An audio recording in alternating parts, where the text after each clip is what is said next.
4:30 হয়নি এখনো যদিও।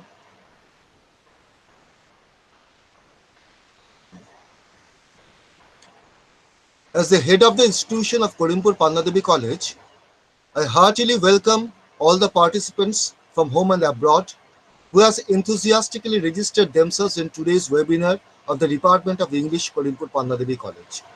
And I am glad that more than 550 participants have registered for this webinar. The title of our webinar today is Dream and Identity in American Literature, the Construction of American Ethos. As the convener of this webinar, the job of providing an introductory speech and introducing our speakers of this webinar has been vested upon me. I cannot say that I have good knowledge in American literature. My acquaintance with American literature is through the writings of Hemingway, Mark Twain, Edgar Allan Poe, Langston Hughes, and few others. Still remembering that famous or infamous proverb, "Fools rush where angels fear to tread," I am trying to give an introduction to the theme and objective of our today's webinar. The term American Dream was coined by writer and historian James Truslow Adams in his best-selling 1931 book, Epic of America. He described it as that dream of a land in which life should be better and richer and fuller for everyone, with opportunity for each according to ability or achievement. Adams went on to explain, it is a difficult dream for the European upper classes to interpret adequately, and too many of us ourselves have grown wary and mistrustful of it. It is not a dream of motor cars and high wages merely, but a dream of social order in which each man and each woman shall be able to attain to the fullest stature of which they are innately capable and be recognized by others for what they are, regardless of the fortuitous circumstances of birth or position. The idea of American Dream has much deeper roots. Its tenets can be found in the Declaration of Independence, which states, "We hold these truths to be self-evident, that all men are created equal and that they are endowed by the Creator with certain unalienable rights, that among these are life, liberty, and pursuit of happiness." In a society based on these principles, an individual can live life to its fullest as he or she defines it. America also grew mostly as a nation of immigrants who created a nation who, becoming an American and passing that citizenship to their children, didn't require being the child of an American. The American dream promises freedom and equality. It offers the freedom to make both the large and small decisions that affects one's life, the freedom to aspire to bigger and better things, and the possibility of achieving them. The freedom to accumulate wealth, the opportunity to lead a dignified life, and the freedom to live in accordance with one's values, even if those values are not widely held or accepted. Within the whole of American psyche, there lies an eternal hope that the nation's citizens will be afforded the opportunity for both monetary growth and social advancement. Of course, hard work and industriousness are embedded within this concept. In the traditional American mindset, any man or woman can achieve whatever he or she wants as long as there is a drive and will to obtain it. In the 1776 Declaration of Independence, Thomas Jefferson laid out what may be the most important and well-known reference to the American dream. The Declaration maintains that we hold these truths to be self-evident, that all men are created equal, that they are endowed by their Creator with certain unalienable rights, that among these are life, liberty, and the pursuit of happiness. Along with the other founding fathers, Jefferson believed that the United States could and should be a nation giving every opportunity to individual progress and achievement. In contrast to Great Britain and its strict class structure, the United States represented to Jefferson the chance for all Americans, even those with poor economic backgrounds, to become pillars of their communities. In the 19th century, many well-educated Germans fled the failed 1848 revolution. They welcomed the political freedoms in the New World and a lack of a hierarchical or aristocratic society that determined the ceiling for individual aspirations. The discovery of gold in California in 1849 brought in 100,000 men looking for their fortune overnight, and a few did find it. Thus was born the California dream of instant success. Historian H. W. Barnes noted that in the years after the gold rush, the California dream spread across the nation. The old American dream and the dream of the Puritans, of Benjamin Franklin's poor Richard, of men and women content to accumulate their modest fortunes a little at a time, year by year by year. The new dream was the dream of instant wealth, born in a twinkling by audacity and good luck. This golden dream became a prominent part of the American psyche only after such a moment. Martin Luther King Jr., in his letter from a Birmingham jail, 1963, rooted the civil rights movement in the African American quest for the American dream. We will win our freedom because the sacred heritage of our nation and the eternal will of God are embodied in our echoing demands. When these disinherited children of God sat down at lunch counters, they were in reality standing up for what is best in the American dream and for the most sacred values in the Judeo-Christian heritage, thereby bringing our nation back to those great wells of democracy which were dug deep by the founding fathers in their formulation of the Constitution and the Declaration of Independence. In the autobiography of Benjamin Franklin, Franklin states that he arrived in Philadelphia, Pennsylvania, as a near penniless youth. Through his diligence, Franklin transformed himself from a poor teenager into a successful businessman, inventor, and ambassador. However, not all depictions of the American dream in literature have been quite so favorable. Scott Fitzgerald's 1925 novel, The Great Gatsby, depicts the lure of the American dream as being a destructive force rather than a beneficial one. In a similar vein, Arthur Miller's 1949 play, Death of a Salesman, is also critical of the effects the American dream can produce in those who believe wholeheartedly in its monetary promise alone. Like J. Gatsby, Willie Loman, the play's protagonist, is obsessed with making money, rather than finding a job as a physical laborer which he enjoys. Willie devotes his life to selling. In other words, he devotes himself to the sole task of making money. In his famous 1963 I Have a Dream speech, the African American civil rights leader Martin Luther King Jr. declared that his hope for the equality of all races in America was one deeply rooted in the American dream. King believed that all Americans should be provided the opportunity to prosper to their fullest potential. Much like King, the Harlem Renaissance poet Langston Hughes also lamented that minority groups were never given the opportunity to experience the hope the American dream supposedly provides to its nation's citizens. In Let America Be America Again, Hughes juxtaposes the image of what privileged white Americans envision their country to be with his own experience in the country as an African American citizen, remarking that America never was America to me. Likewise, in his 1951 poem Harlem, Hughes asked the question, what happens to a dream deferred? Ultimately suggesting that minority groups are denied the realization of their dreams in America. Overall, whether they realize it or not, the American dream remains a fundamental factor in most Americans' lives. Self-fulfillment through monetary satisfaction, and whether or not that satisfaction was gained through sufficient hard work, is constantly debated and discussed in the media, at neighbors' house, and over coffee with friends. Literature is just one venue Americans use to determine their own successes and the successes of those around them.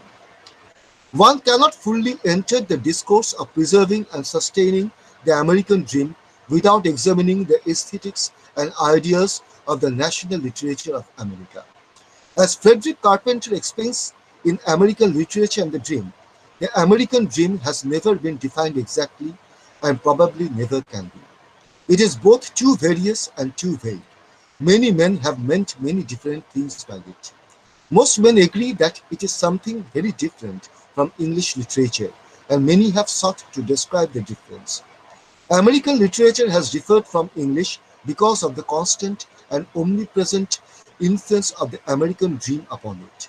The various voices and multitude of perspectives within American literature, without specifically referring to the American dream, inherently all have elements of the values that define the dream.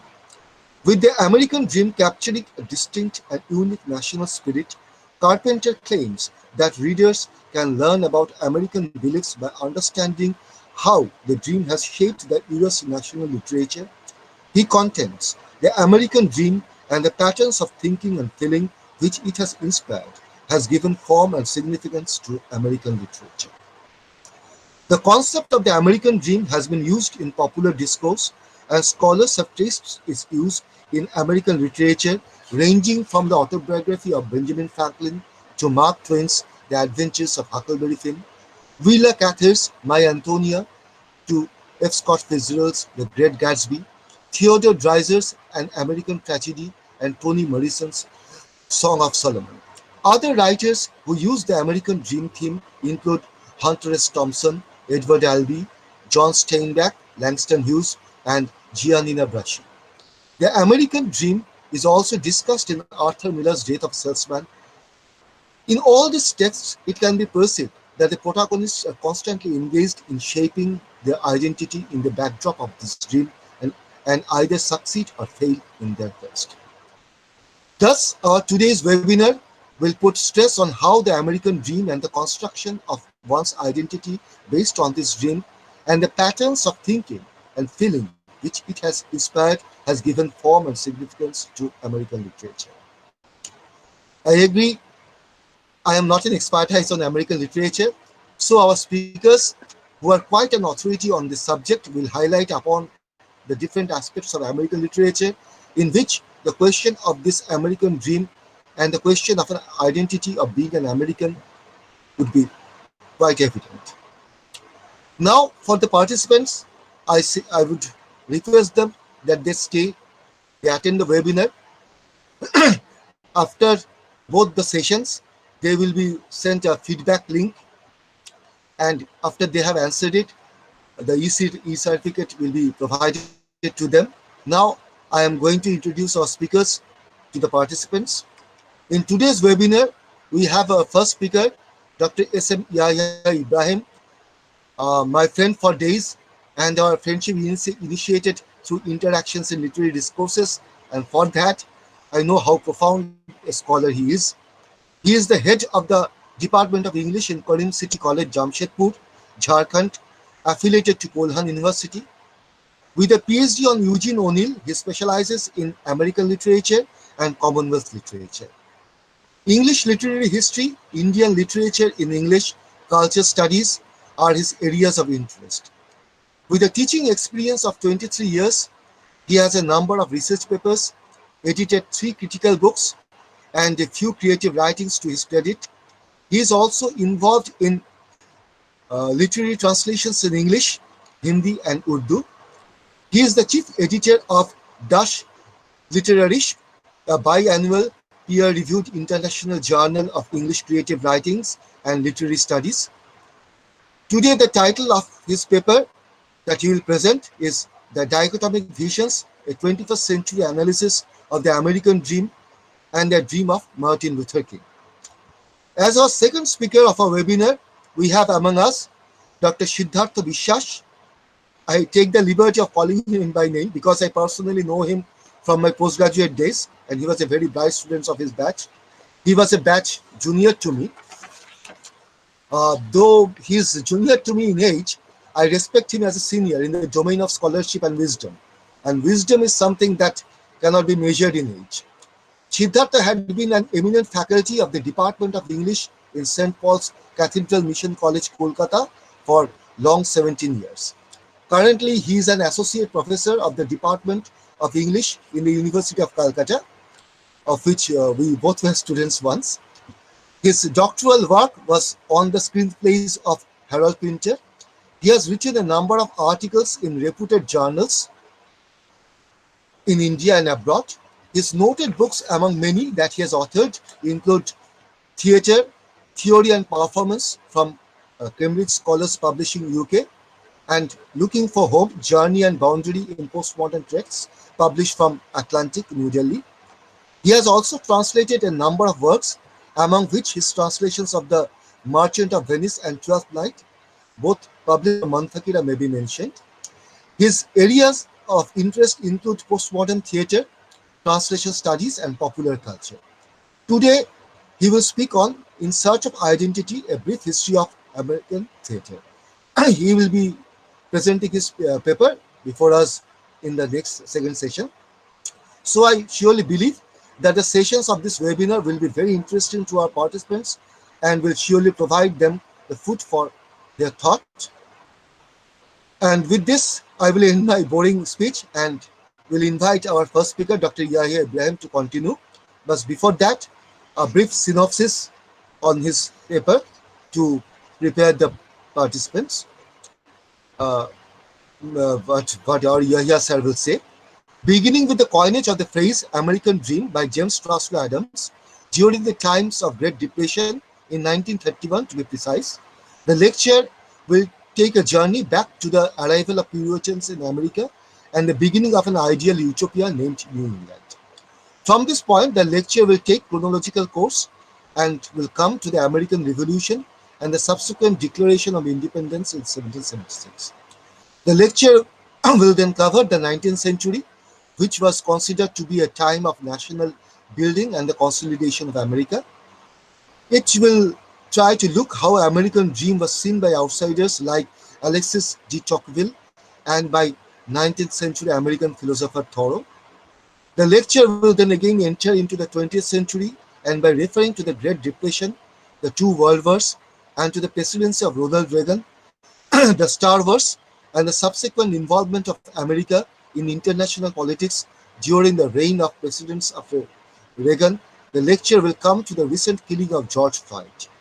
During its course, the lecture will meander several times towards literature and will refer to texts that have links, direct or indirect, with the American dream, and while going so, it will take into account the famous speech of Martin Luther King and also the texts that will either endorse or present a critique of the American dream. So thank you, participants, and I welcome heartily again our respected resource persons, and I will now leave the dais to our dear friend, my dear friend and eminent scholar, Dr. S.M. Yahya Ibrahim. Sir, please take your place and thank you, sir. Thank you so much. Am I audible and visible comfortably? Yes, you are all quite audible and quite visible. Okay, sir. Thank you so much. I'm extremely thankful and grateful of dear friend Kaustav sir and the officials and the staffs of Karimpur Panna Devi College for inviting me. I'm not an expert as such, still a learner, and as Kaustav sir has said in his introduction that the American dream is hard to be deciphered. So is America also, and so is Americanism also. It is hard to be deciphered. So we as students of literature in general, and we as students of American literature in particular, we are basically just trying to know a bit, or trying to just decipher a bit of what we call the American dream, the Americanism, or the American philosophy. Friends, as you are aware that we are going to discuss about the dichotomic vision that is present in the American dream, and we will be trying to look at the American dream and the dream of Martin Luther King with a 21st century angle.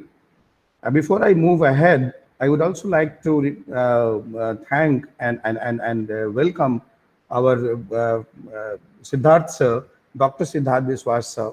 Actually, I am personally looking forward to his speech, basically. But now let us come to my topic. Let us begin like this, that this time which we are going through is itself very dichotomic. It's a time which I see is not a good time for dreamers. It's a difficult time for dreamers. But I also see that it is a suitable time to assess that what has happened to those dreams that were envisioned in the name of humanity, for the sake of humanity, for the betterment of humanity. So American dream is being one of those great dreams that were visualized, that was envisioned in the name of the betterment of humanity at large. Friends, much has been said about the American dream over the years, or rather over the centuries, we can say. The American politicians are talking about it continuously.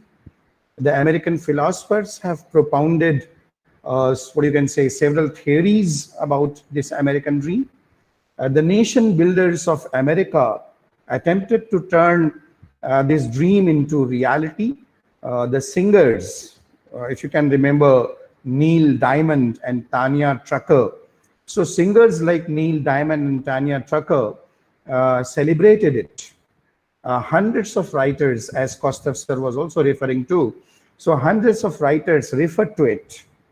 And some like Suze Orman wrote even guidebooks how to materialize your American dreams. Even I'd like to refer at this juncture a very famous book written by Suze Orman titled The Money Class, Learn to Achieve Your American Dream. So friends, Americans are continuously enamored by it, the American dream, we can say. But there is hardly any agreement about what it means. To some, the American dream is about the potential to prosper and to become rich. Some saw it as an opportunity to pursue the passion, while for the others, like Martin Luther King, the American dream meant equality and freedom. But friends, there were skeptics too, and we still have those skeptics who look at the American dream with doubt. For them, it has degenerated and denigrated America into a nation to amass wealth, to become materialistically successful at any cost, resulting into a sort of a ruin of a national character. I am reminded of a very famous historian, or rather, sorry, a professor of business at Harvard University, John A. Quelch. John A. Quelch opines that the political leaders of America defined the American dream in material terms, and encouraged the Americans to live beyond their means, and pursued policies, national and international both, to ensure and accumulate wealth for America and Americans. So this is what Quelch thinks, and he basically thinks that politicians are responsible for whatever chaos has happened in America. He looks at these politicians and he says that it were the politicians, actually, the politicians of America, who encouraged the Americans to live beyond their means. And they, the politicians, pursued national and international policies to ensure and accumulate wealth for the America and for the Americans. The opponents, my dear friends, of American dream dismiss this. Dismiss American dream as a myth, keeping in view the ethnic and economic inequality. And I hope you will agree with me that this economic and ethnic inequality is still persisting in American society today. Famous American comedian, author, and social critic George Carlin. I hope most of you have heard his name. He's a famous American comedian, author, and a social critic also, George Carlin. And he once said, and I quote, "It is called the American dream because you have to be asleep to believe it," unquote. So this is Carlin saying that it is a dream because you have to be asleep in order to believe in it. So as we all know, and Kostov sir was also referring to it. In fact, Kostov sir has made my task very easy by referring to a lot of things and a lot of writers. So he was referring, Kostov sir was talking about historian James Truslow Adams and how he coined and how he popularized the term American Dream in his book, The Epic of America, that was published in 1931, and in which he said that the dream of a land in which life should be better and richer and fuller for everyone, with opportunity for each according to ability or achievement. Friends, this vision, although correct that Truslow was the one who pioneered in this in the coinage of this terminology, it is correct. But friends, this dream existed much before its coinage in the 20th century book by Truslow Adams. The dream existed in the 1630 lecture, or rather, I would like to say it a sermon by John Winthrop.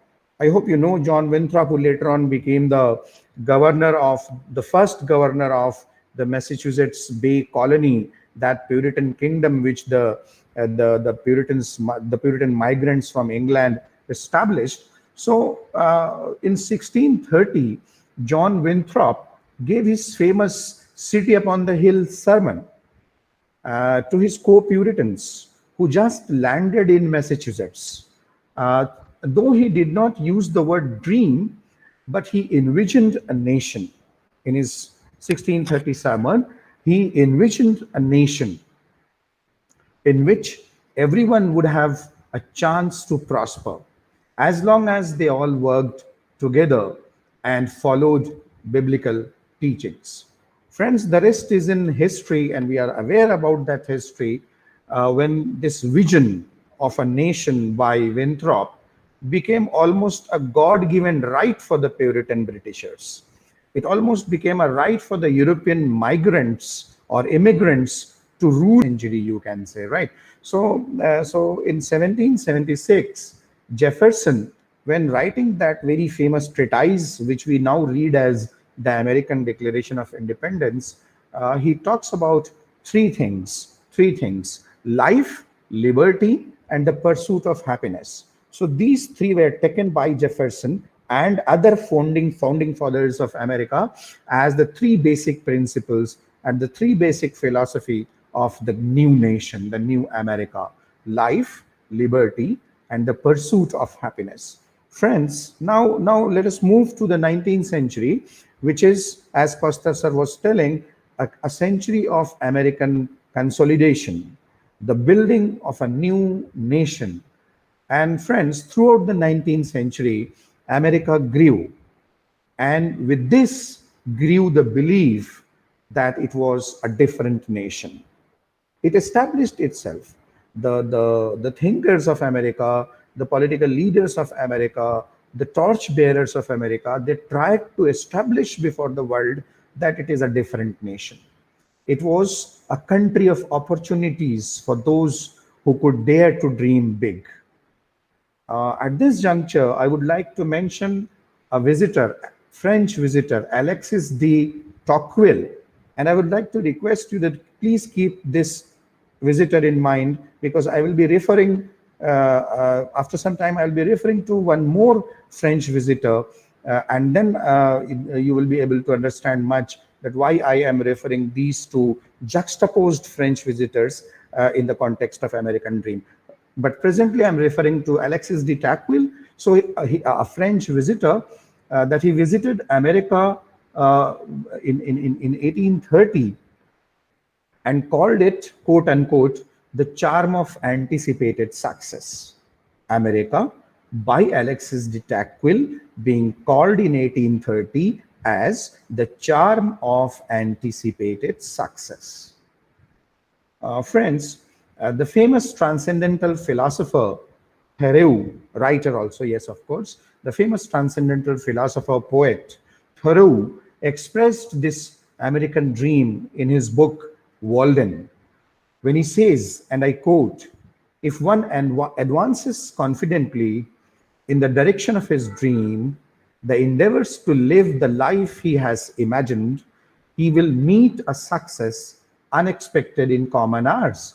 Unquote. So, friend, this phrase, the American dream, gradually began to appear in books, in magazines, and in newspapers in the 19th century. In the mid and late 19th century, this phrase, American dream, was already becoming very common and very popular. So when we enter into the 20th century, it became almost a euphemism for material success.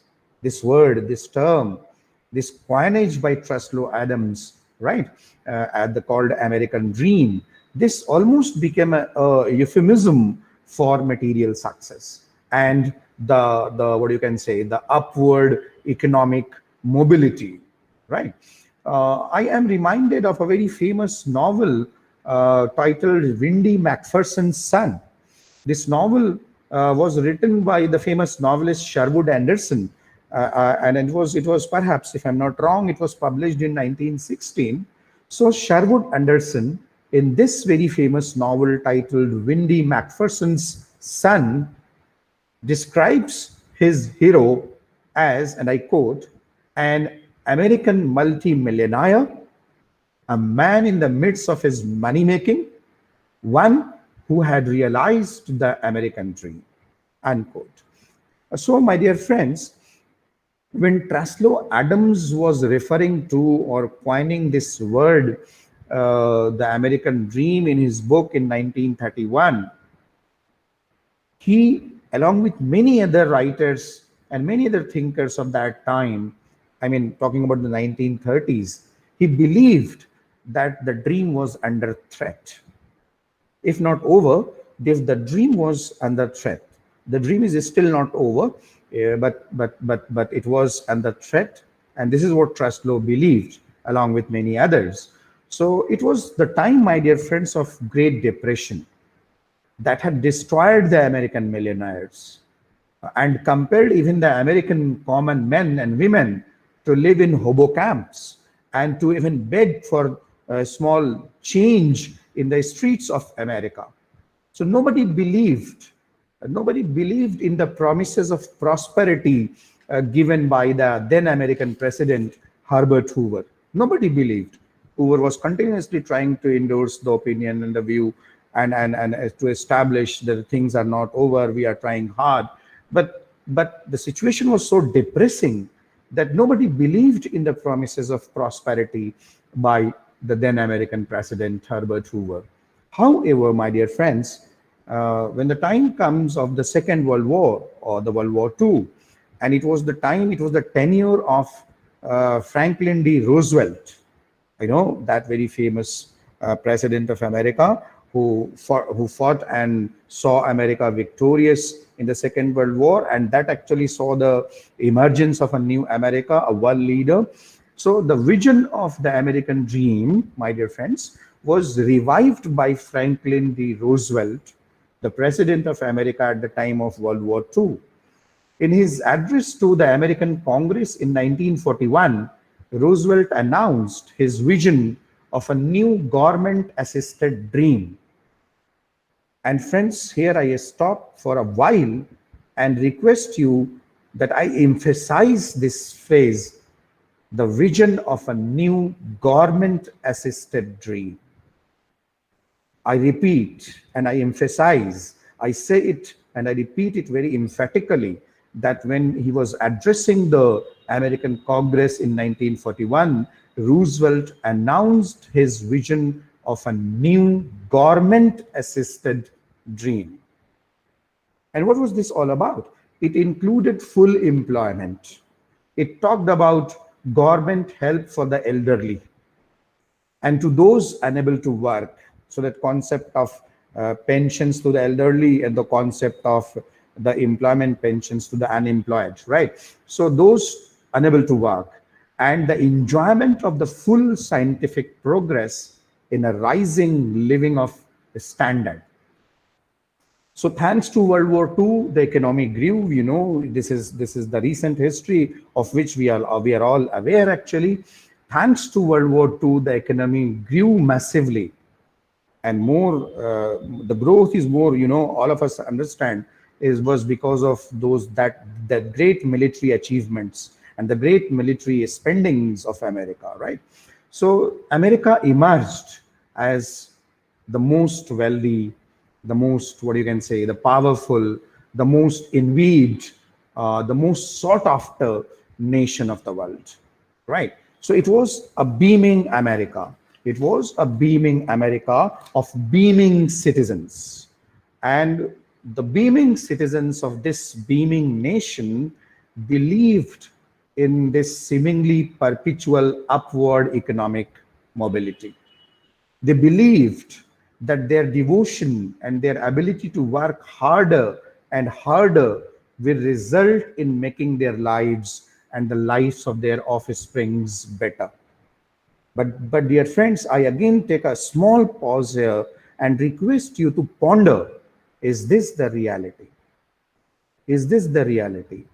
This belief of the Americans, the devotion of the Americans, and their ability to work harder and harder in order to make their lives and the lives of their offsprings better, is this the reality?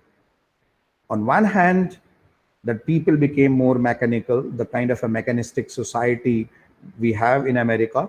That is a very separate story that is not a part of this lecture today. But I'm asking, my dear friends, that is this the reality? Is this the reality? I hope you can answer to yourself that what is the reality. I would just like to help you in your thinking or in your answering this question to yourself.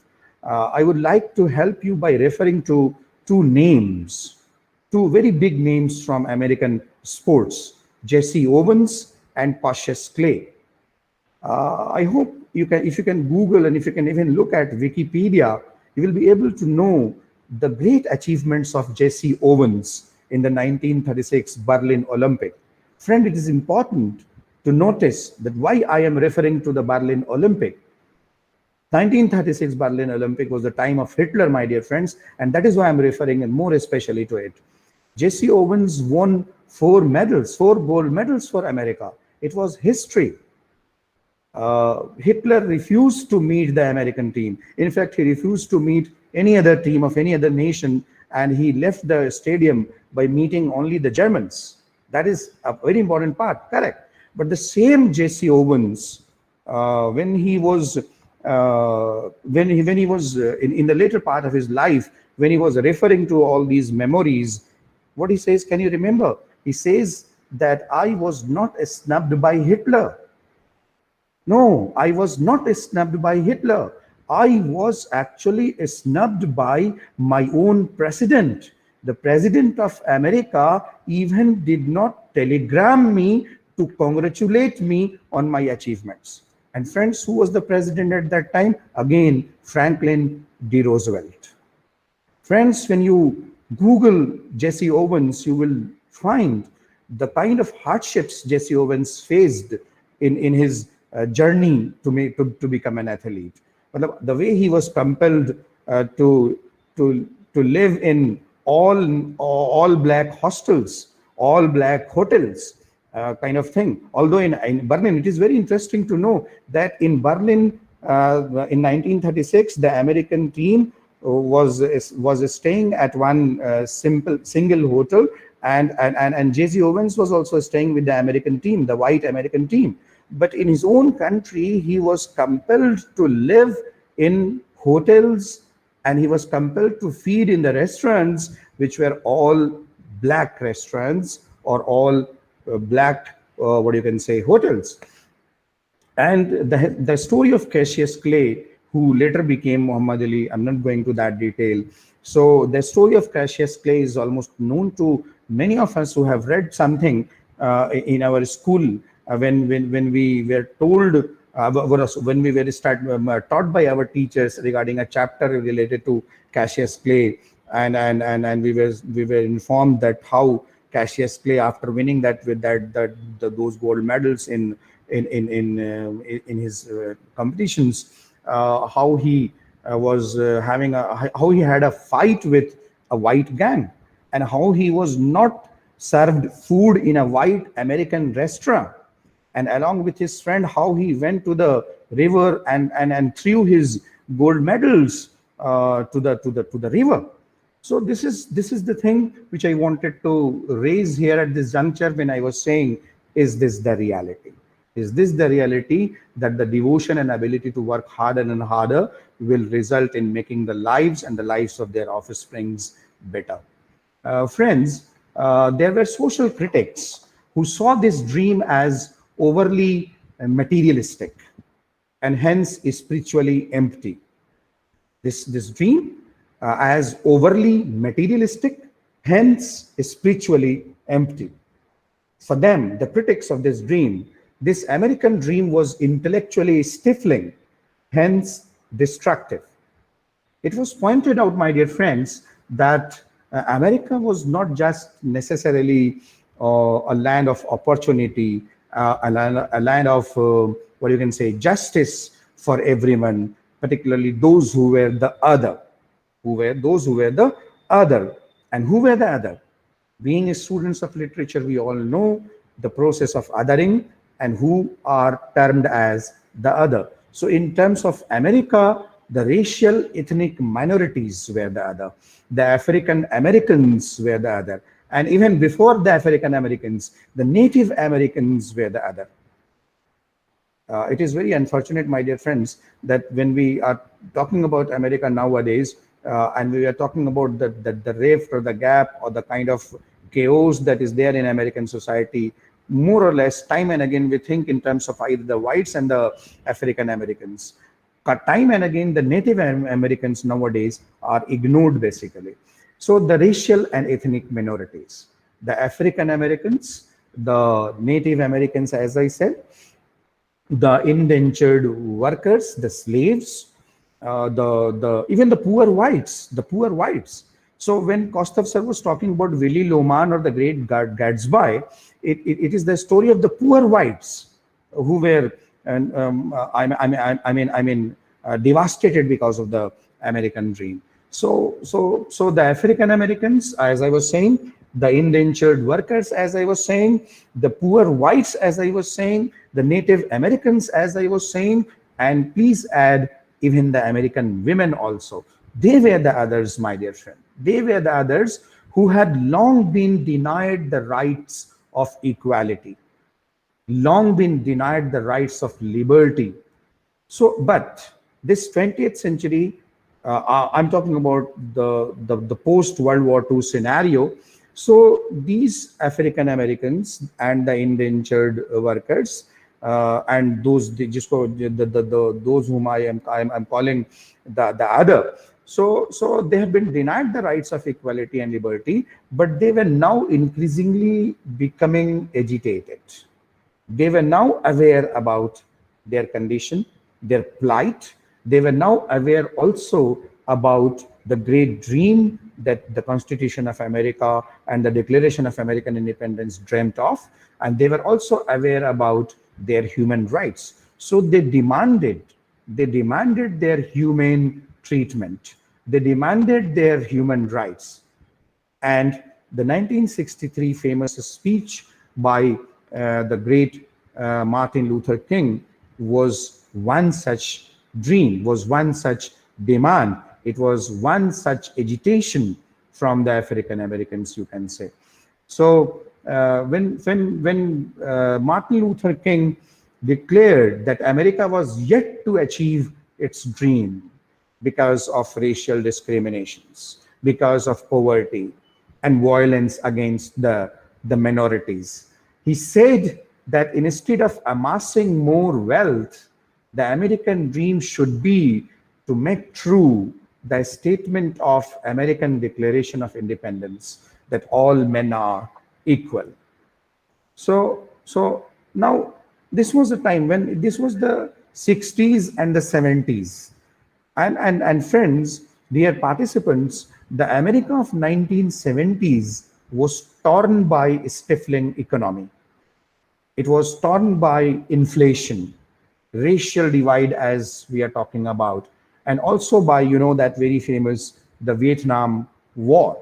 So the America of the 1970s, my dear friends, was torn by a stifling economy, by inflation, by racial divide, by Vietnam War. In such a scenario, dear friends, the call of Martin Luther King for equal rights, for equal opportunities, and for liberty to the ethnic and racial minorities, and to reconsider the American aspiration for wealth.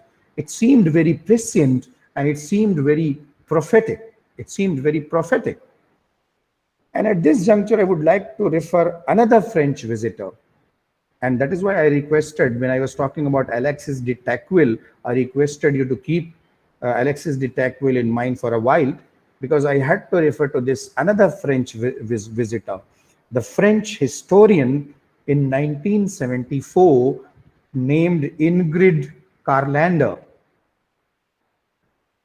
And this French historian in 1974, in her book titled Les Américains, declared that American dream is dead. So we had Alexis de Tocqueville saying something else in the previous century, and we have here Ingrid Carlander, the French historian, in a very famous book, Les Américains, in 1974, talking, rather declaring that the American dream is dead. And my dear friends, the Americans, standing in the queue of unemployment allowances, wondered if she was right. If she was right. So friends, now from this, let us move on to the 1980s, when Kostov sir was referring to my synopsis of my lecture. He was talking about Ronald Reagan. This is the time from which I, as an individual, can remember America, because this was the time when we started understanding the things basically. So in the 80s, the American concern for the American dream resulted in the grand victory of Ronald Reagan. He promised to restore it. Reagan proclaimed that the America was still a place where, and I quote, everyone can rise as high and far as his ability will take him, unquote. And I repeat again, this is Reagan saying, do remember, everyone can rise as high and far as his ability will take him. So friends, Reagan, who himself was a product of the American dream, when you Google it out, you can find it out. So Reagan was on one hand cutting the taxes. Look here, and I again emphasize, my dear friends, you can understand a lot of readings of this, right? You can take a lot of what we call the reading between the line thing, right? So Reagan on one hand was cutting taxes, correct, true. On the other hand, he was reducing the government social programs. He was reducing the government social programs, which he believed discouraged self-reliance. And self-reliance, I again emphasize, right? Atmanirbhar, right? So he believed that these government-sponsored social programs actually discourage self-reliance. So he was cutting the taxes on one hand, and you know that by cutting the taxes, whom he was favoring actually, and he was cutting the government social schemes, the government social welfare programs on the other hand, which he believed, as I said, that he believed that all these things discourage self-reliance. Self-reliance is also important because we'll be talking about self-reliance and immersion after a while now. So Ronald Reagan gave a free hand to the business conglomerates and the corporate capitalist economy. The ambitious Star War program introduced by Ronald Reagan, the presence of America, my dear friends, not only in the space, but also across nations, right? The ambition of America to effect the geopolitics of the world, right? The interest and the interference of America in the global political affairs. It not only safeguarded the American interest, but also it made America the undisputed global power in the times to come, in the times of the next presidents.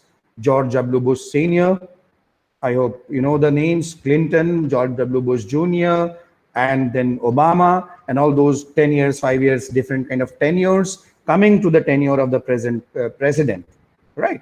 So from Ronald Reagan onwards, right, this increase in America, or American stature, you can say, right? America becoming the undisputed global power, right? So it is all better known to us, or to all of us. Now, friends, let us move towards literature, which Kostov sir was mentioning in greater details. I would like to just touch these things, right? So, friends, it is true that a lot has been written in literature, in American literature, about the American dream. And of course, the two different views, the pro-American dream view and the anti-American dream view, is there present in the American literature. So what I am doing here is that I'll be taking 4 texts, two that talks about that takes a very favorable view with regard to the American dream, and 2 texts which takes a bit of a kind of a critical view, a kind of an anti-view about the American dream.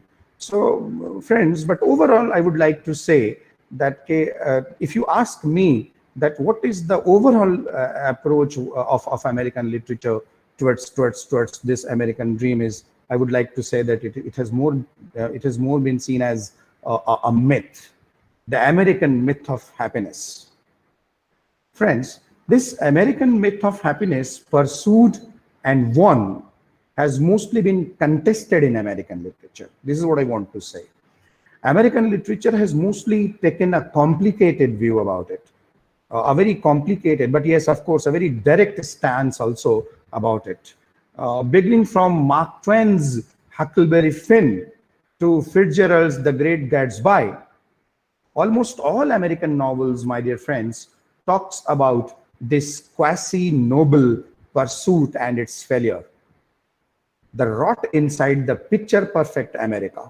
So on one hand, there is a picture-perfect America, and on the other hand, there is a rot inside this picture-perfect America. And I mean to say that this rot inside the picture-perfect America has always been an important theme in American literature. So Benjamin Franklin, this is the text I wanted to refer actually. An important name, you know, I hope all of us know that an important name among the founding fathers, the great founding fathers of America. He embodies the American dream, his own persona, his whole achievement as a leader, as a politician, and also as a businessman, right? So in his very famous autobiography, which is famous as the Autobiography of Benjamin Franklin, and it was perhaps, if I'm not wrong, published in 1793. So in the Autobiography of Benjamin Franklin, he chronicles his emergence as one of the most influential men in the then fledgling American nation. Through his diligence, Franklin transformed himself from a poor teenager into a successful businessman, an inventor, an ambassador. He established the first library. He established the first fire station. So look at it, how two completely different things, poles apart, right? So he established the first library, and as I said, the first fire station. He initiated the process of harnessing the power of electricity so that it could be used for the public good. So in his Autobiography of Benjamin Franklin, he established and expressed the intrinsic relationship between the American dream and the American letters during what he called a rising nation. Then let us come to the Emerson's essay, Self-Reliance, which expands the notion of the American dream by boldly defining an image of the self-reliant America in the 19th century. Emerson, transcendentalism, in the 19th century. So that believes in the unfailing sanctity of the individual, then in the individual who seeks to manifest his or her personal destiny in a nation filled with opportunities. Emerson, my dear friends, in his very famous essay Self-Reliance, and that is why when I was talking earlier about self-reliance, I told you that keep this in this phrase also in your mind. So Emerson, in his very famous essay titled Self-Reliance, emphasizes the essential uniqueness which resides in every individual. And he asserts that true fulfillment transcends rationality, science, and societal customs. True fulfillment, according to Emerson, and enlightenment, according to Emerson, is only accessible through individual experience and intuition. So, championing one of the pervasive tenets of the American dream, self-reliance, individualism, self-achievement, right? So championing one of the pervasive tenets of the American dream, my dear friends, Emerson claims that cultivating and realizing one's genius comes from seeking individual freedom and truth. So, friend, on one hand, we have these two, Benjamin Franklin and Ralph Waldo Emerson, creating a very idyllic, a tangible vision of the American dream towards which all can seemingly aspire. So this is one. But on the other hand, we have the adventures of Huckleberry Finn, Mark Twain. And we have Mark Twain here in this text exposing the hypocrisies of America. The highlights, he highlights, Mark Twain highlights the limits that prevent some individuals from achieving the American dream because of their race. And here it was Jim, the runaway slave, if you can remember, right? So this Mark Twain is exposing the hypocrisies of the American society towards minoritism or the racial injustice, you can say, and highlights the limits that prevent some individuals from achieving the American dream because of their, the race, right? Then, friends, Fitzgerald, that 1925 novel, Great Gatsby, that depicts the lure of the American dream. It talks about the American dream as a destructive force rather than as a beneficial force. Remember the protagonist. Let us remember the protagonist, J. Gatsby, the hero who believes that if he can move up in society by obtaining as much monetary wealth as possible, then he will be able to achieve the happiness that he has always desired. So happiness equated with monetary achievement, monetary wealth, right? So unlike Franklin, my dear friends, this hero, this protagonist of Fitzgerald, Gatsby, right, is accused of acquiring money through unfair means. And by the end of the novel, when we reach to the end of the novel, there is a mood of despondency. There is a mood of despondency looming large over the novel. There's a mood of despair looming large over the novel. And the greed of this hero of Fitzgerald, the greed that overruns the novel, that leads to the end of the novel, that leads to the murder of this hero, the protagonist, you can say. So in a similar vein, Kostabda was also talking about Arthur Miller and his 1949 play, The Death of a Salesman. So Miller is also, my dear friends, is very critical of the American dream. Like J. Gatsby, the hero of Fitzgerald, his hero, Willie Loman, also is obsessed with making money. He is capable of doing physical labor. He knows that he has natural capabilities, he has natural instincts to do this. But instead of that, he kept on selling. And friends, it is always a mystery. If you have read the text, you very well know that it has always been a mystery what he was selling.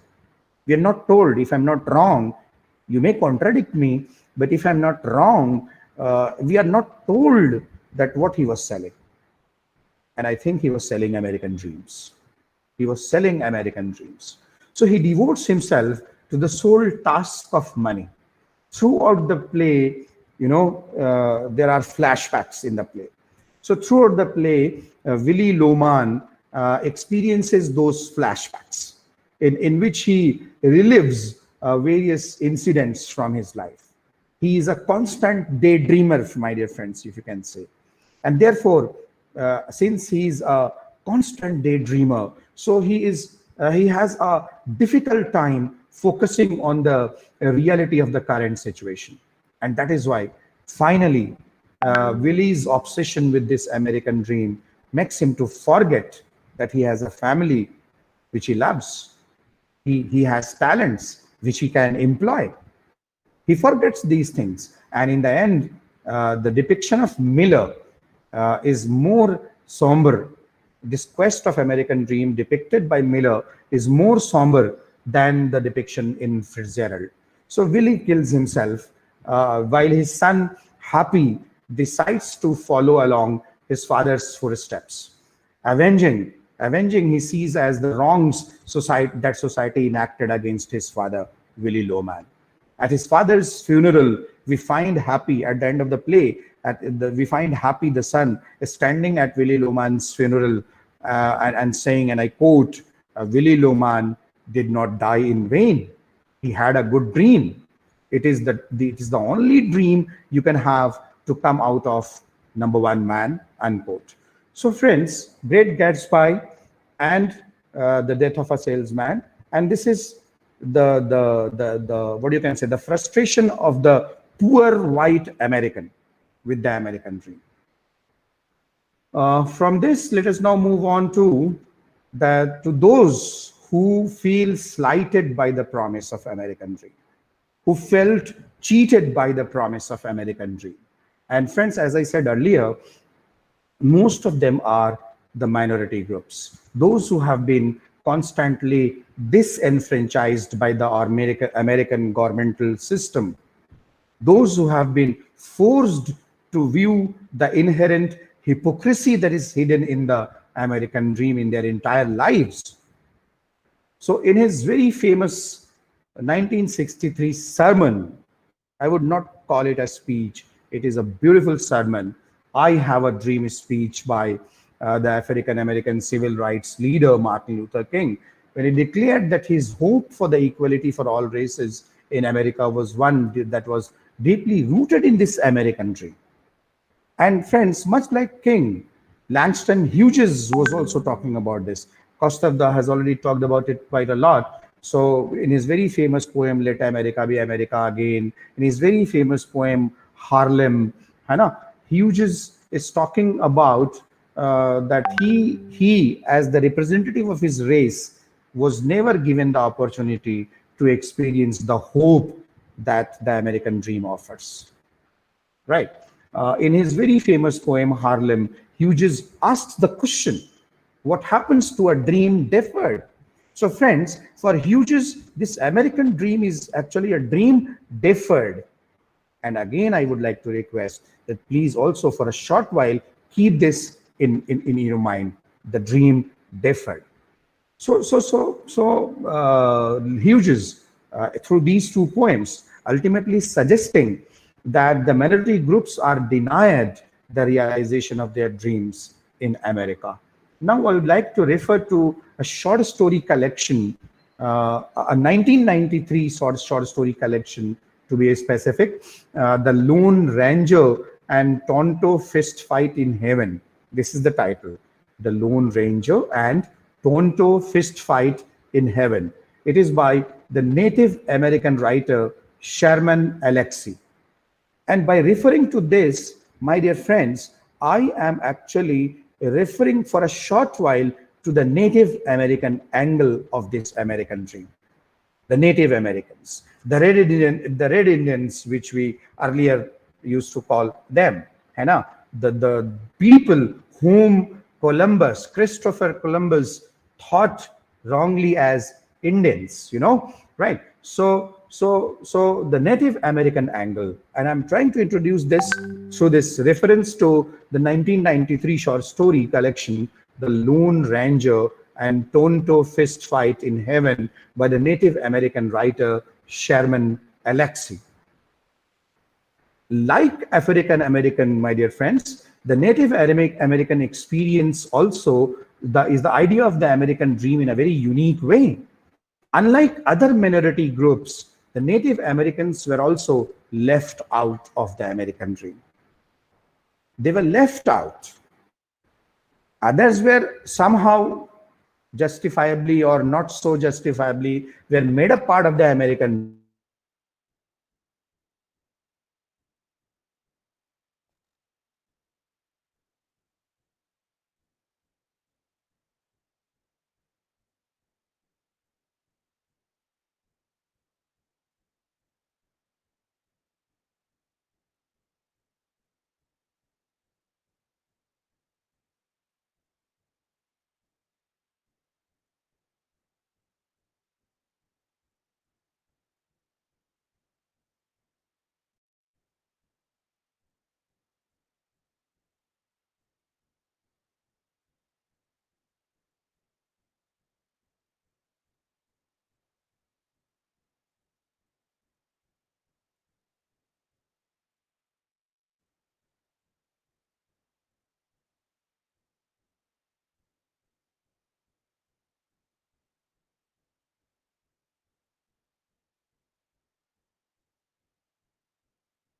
Yes, Kastavda, I'm here through the mobile. Am I audible, sir?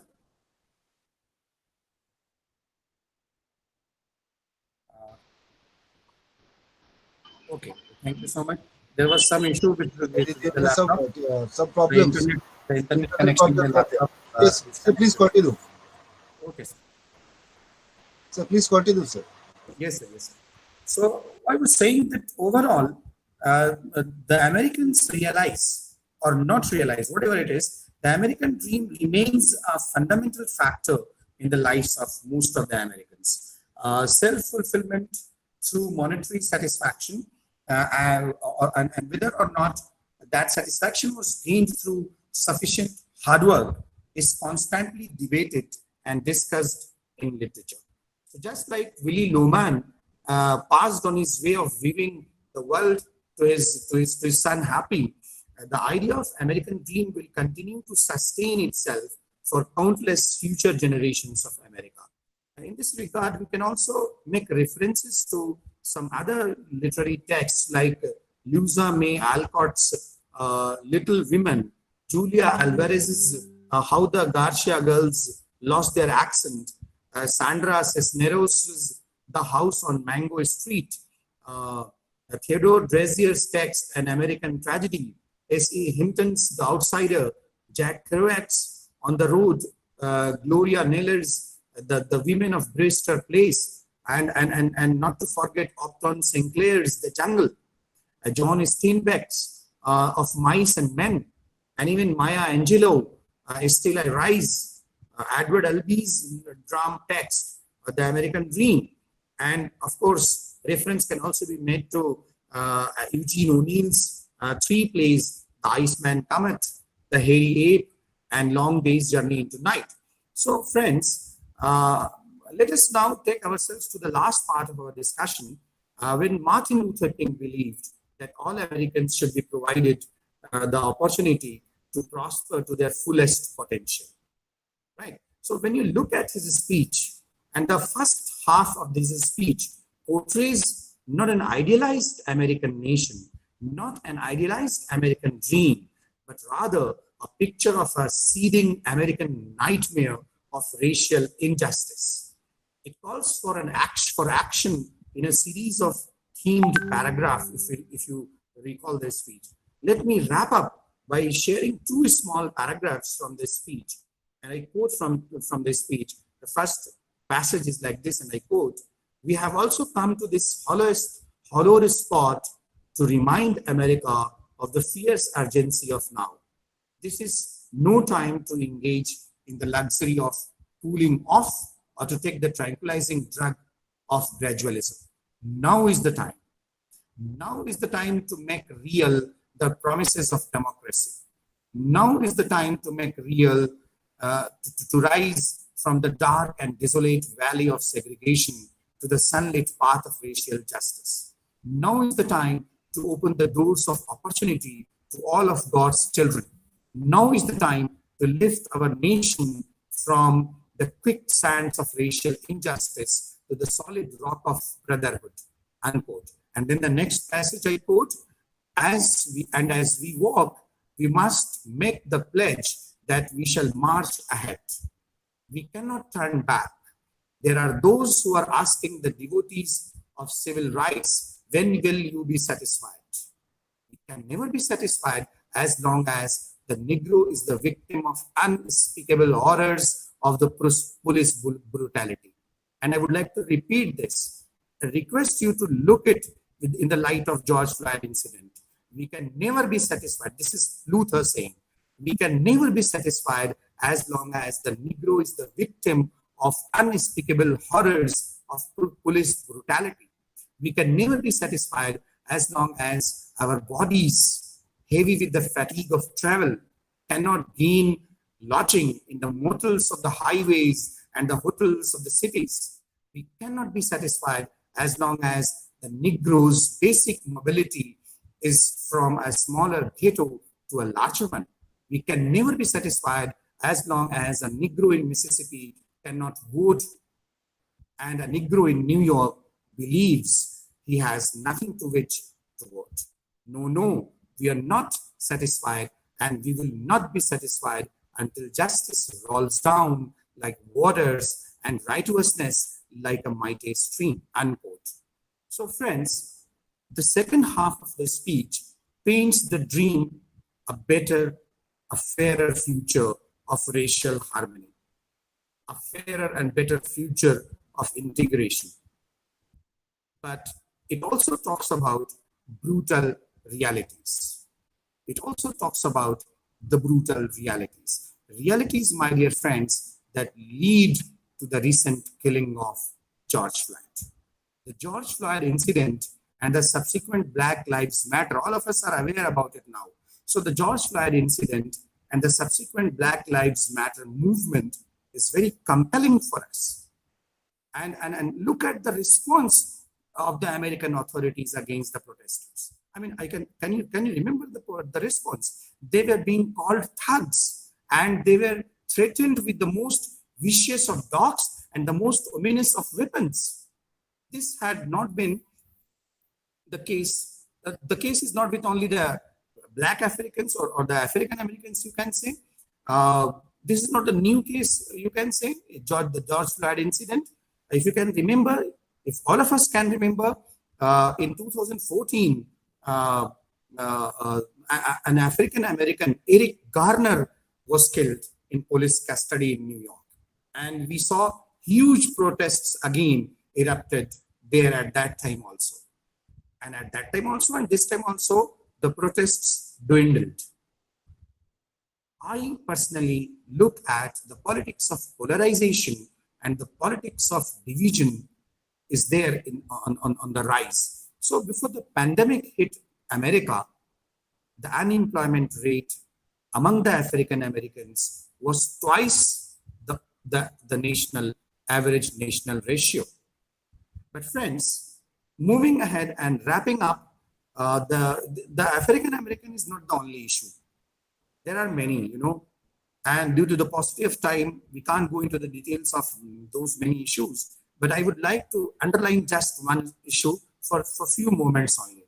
The American handling of the immigrants, the issue of the immigrants. And since our stake, the Indian stake is also there. So that is why I'm touching this issue. The American handling of the refugees in general, and the refugees from Syria and Mexico in particular, or you can say from the Latin American countries in particular, right? How we can forget when Trump came into power, how we can forget that very famous, the rivalry, the diplomatic parley that happened between America and Mexico, and the great American wall, which the great Mexican wall, which Trump wanted to create, right? So, and not to forget the Hispanic racism, not to forget the Hispanic racism. So, banning citizens from specific Muslim countries to enter into America, the American approach, the overall American approach towards the Gulf countries, or so to say the so-called Islamic or Muslim countries, the bias against Asians, especially against Indians also, with regard to visa and all controversies that are arising time and again. So all these are examples, just a few examples. And you must have noticed that it is all happening to migrants in a country which is made up of migrants. The British, European, Puritan, non-Puritan migrants. So all this is happening to migrants in a country, which is made up of migrants. In fact, my dear friends, there are still people in America who still love to see America as a country of immigrants, who still love to America to be called as a country of immigrants. So, friends, the fact is that the dream is in a choked state, and it needs rebooting. It needs rebooting. At this juncture, I am reminded of a statement by Eugene O'Neill when writing to his friend, later writing to his friend, he said, and I quote, "We talk about the American dream." This is Eugene O'Neill, my dear friends, and I quote, "We talk about the American dream and want to tell the world about the American dream. But what is that dream in most cases but the dream of material things? I sometimes think that the United States, for this reason, is the greatest failure of the world, the greatest failure the world has ever seen." So in fact, my dear friends, the American dream is about the split personality of America. Yes, I mean it. I'm looking at America as an individual. I'm looking at America as a nation, as a very living individual. And this American dream is about the split personality of America. It is the dream of a nation where liberty is still a statue. Thank you, my dear friends. I rest my case here. Thank you so much.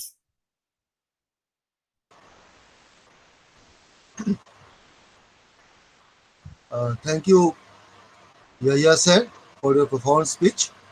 And the participants have surely gained from this speech.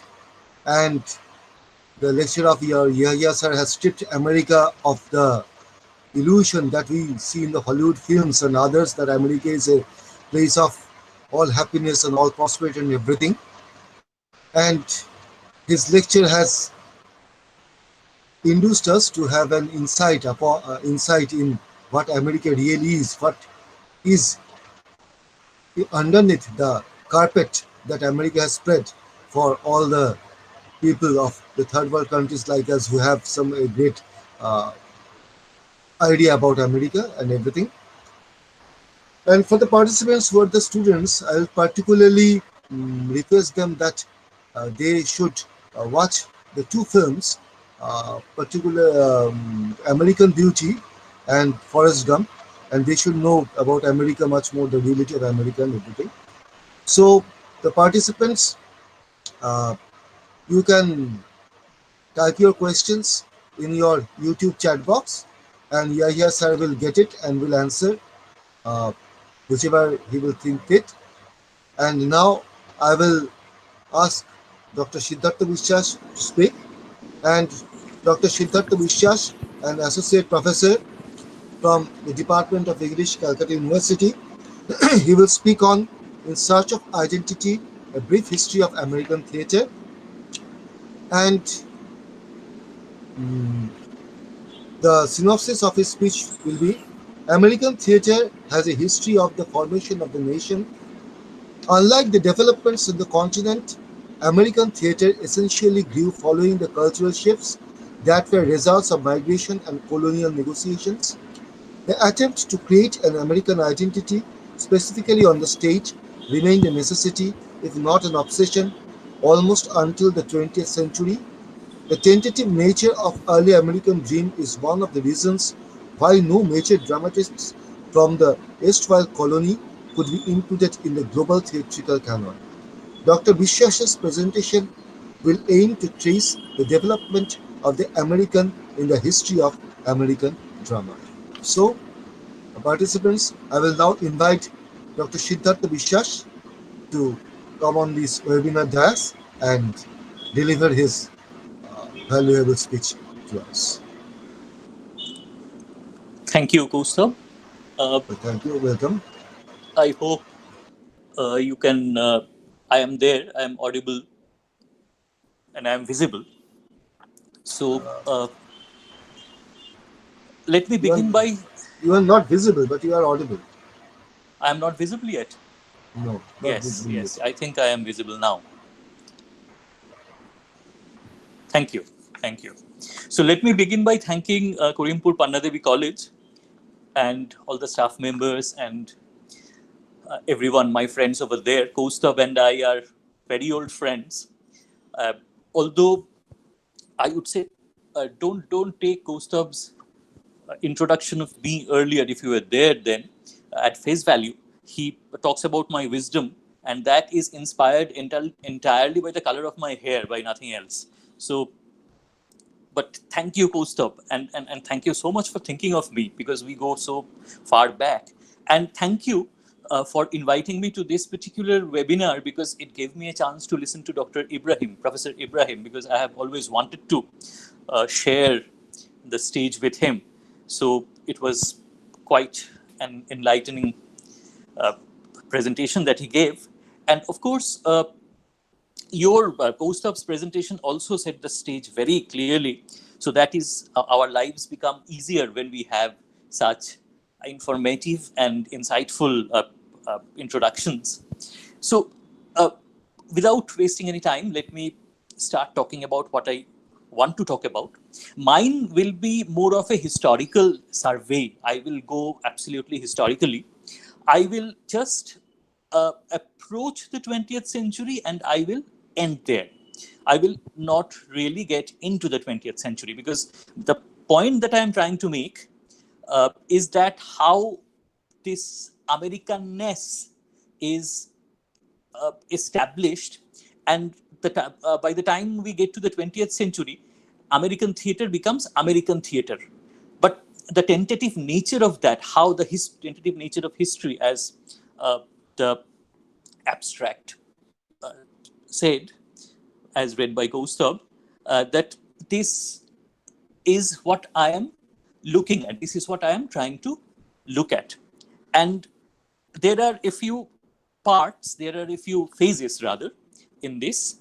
But before I start actually talking about this, let me just say, number one, this history that I am talking about is incomplete, as you have gathered from Dr. Professor Ibrahim's presentation, that it is a limited history. It is not an all-encompassing history, because the Native Americans are completely out of it. The segment of people now we call African Americans are also out of it. And this is something that history does very deliberately. I mean, even if it is the history of theater, history has always been this tool for the colonizers to erase some segments of the population out. And in fact, they were erasing entire populations. So erasing a little bit of history is not something that would be problematic for them.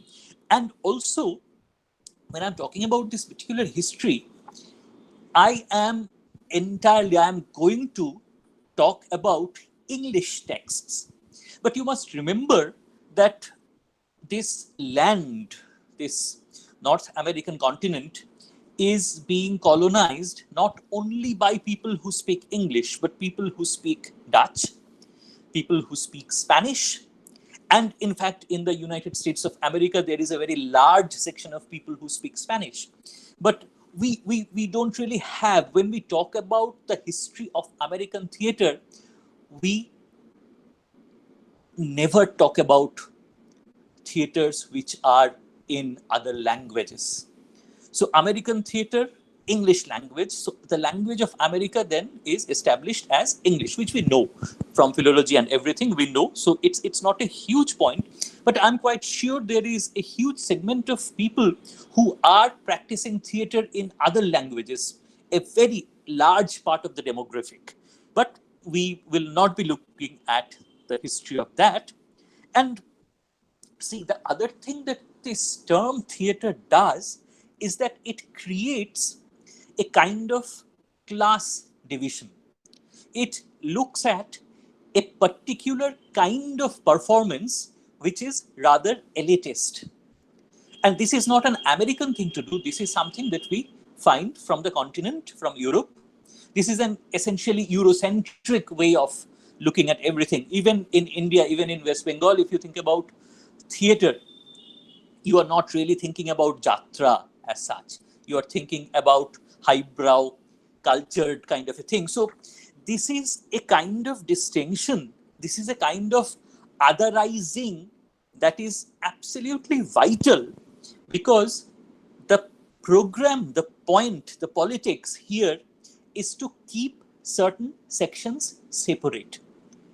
Not only focus on the highbrow, but also this otherization manages to keep a lot of performances, for instance, folk performances, separate, because these folk performances, these things like burlesque, things like vaudeville, musical reviews, sketches, impromptu performances, dance performances which can evolve into the theater, they are kept separate because a lot of immigrants are bringing these things. So you cannot give legitimacy to certain forms of performance which are immigrating, which are coming with these new people.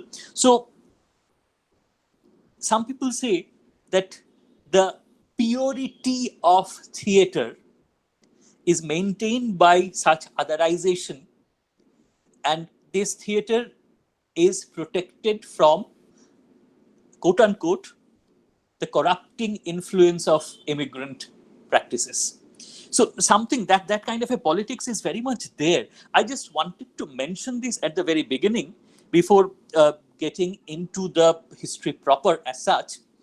And the other thing that you must remember, that theater in Europe, this particular highbrow, high class, almost court-bound kind of royal court-bound theater, had a lot of prestige, and people who practiced, apart from women, always, the actors, they were held in high esteem. And the few people that I will be mentioning here, they are all men. So I don't really want to get into this, because this is a completely rather necessary kind of a discourse which needs to be looked at. But not this history is also fairly interesting because of otherizations. And see, when we talk about the history of American theater, the phase one that we have is essentially about the show houses. What is happening? In fact, before I get into that, let me just say that the Native American theater that I was talking about, this Native American theater, not before the late 19th century that we have a kind of return to, or any kind of even academic interest in Native American theater. And it's in the late 19th century, this Mohawk performer who is called E. Pauline Johnson.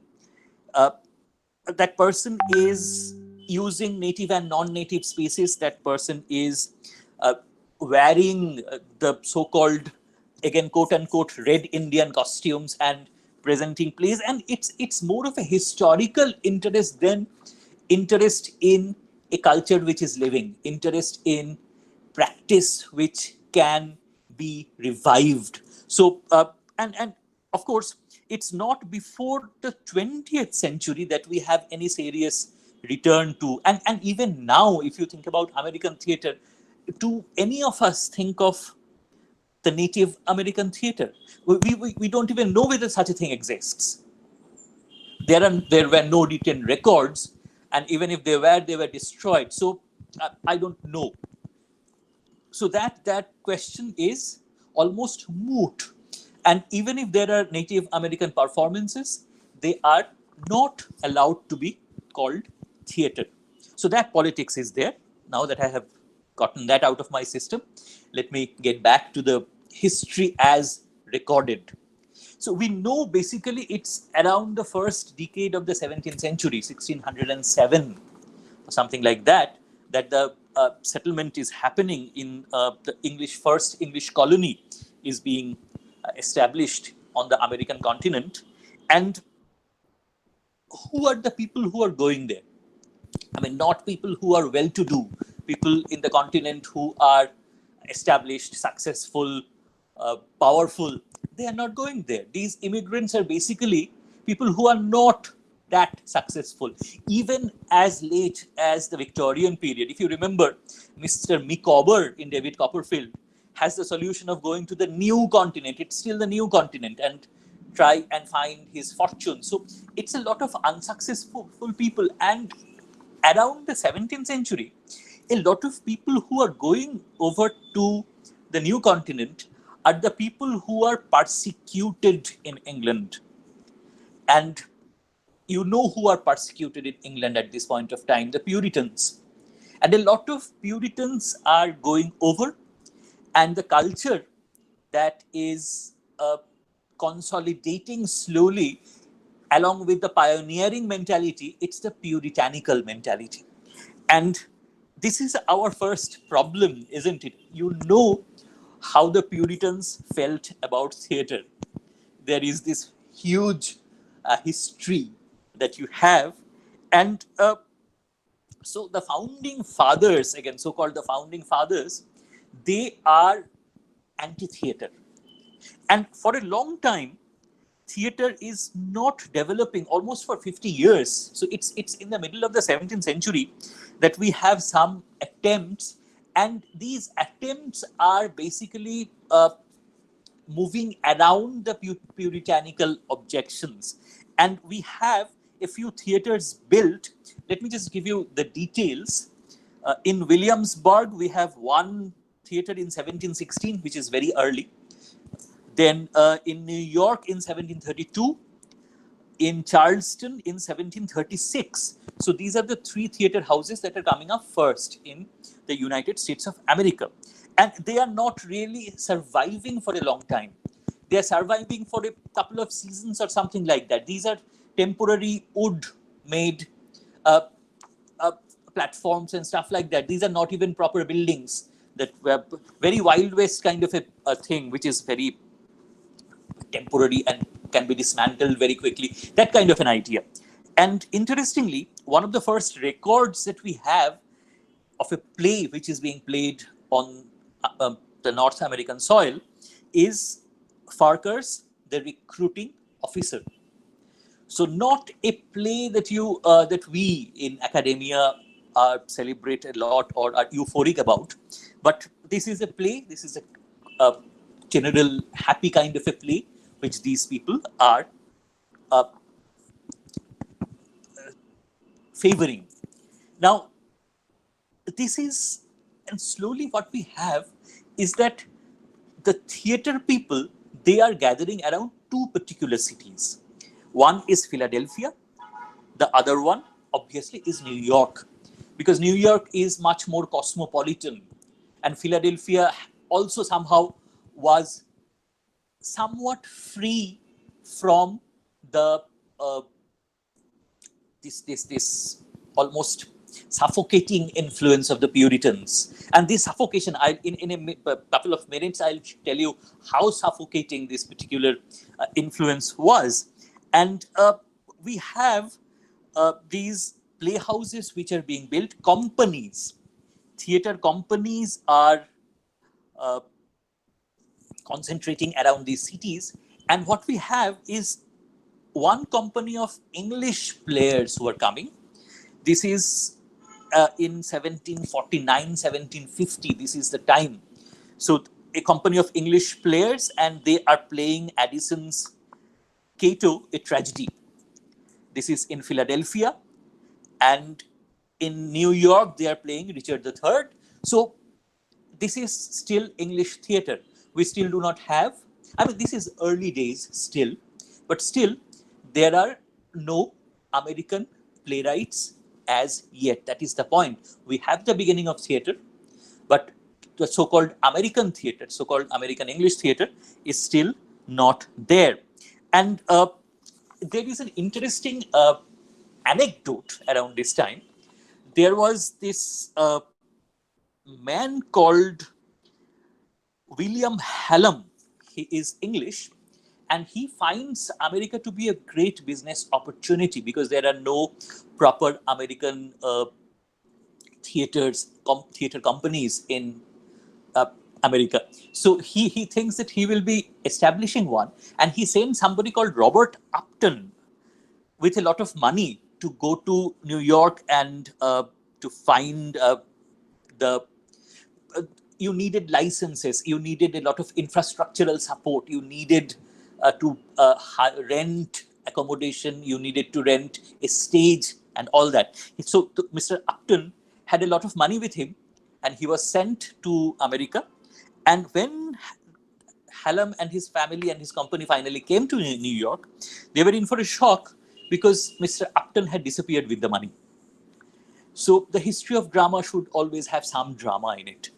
And this was, it doesn't really disappoint.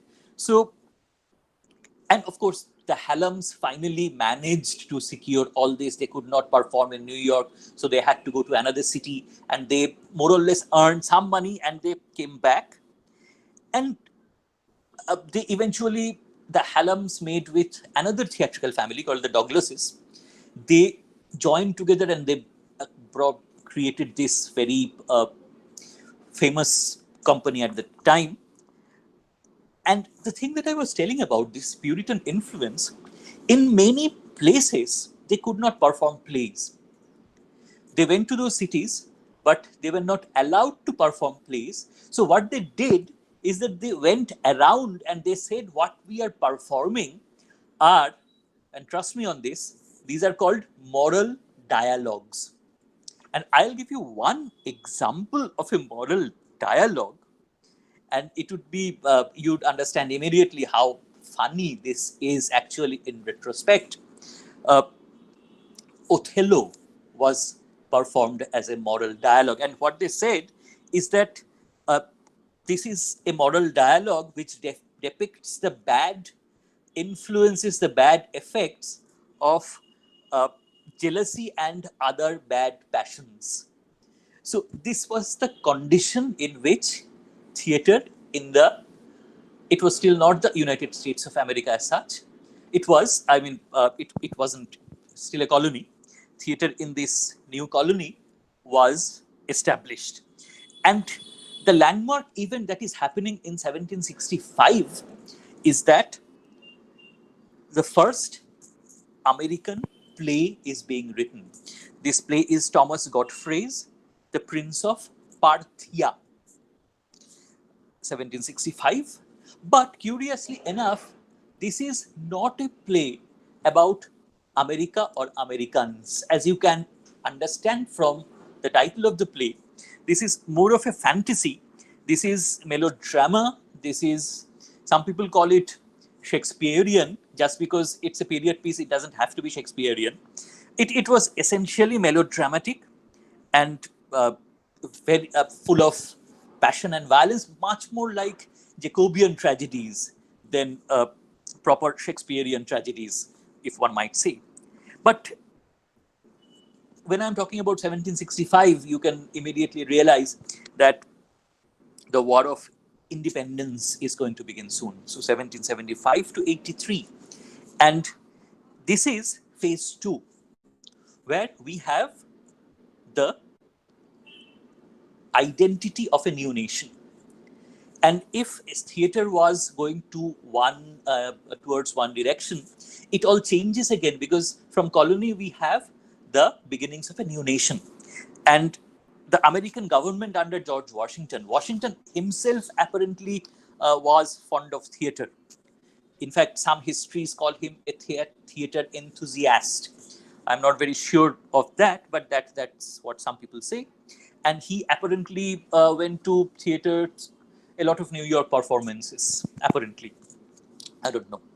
And what happened was, because now the problem was resolved, now that this is no longer a colony, a lot of British actors started coming over to the new continent.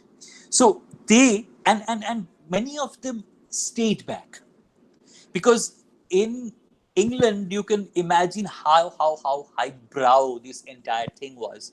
So it was easier to succeed in America than in England.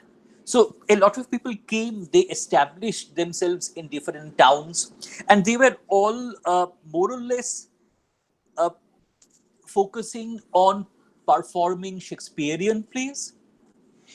Restoration comedies were very, very popular at that time, and mostly farces.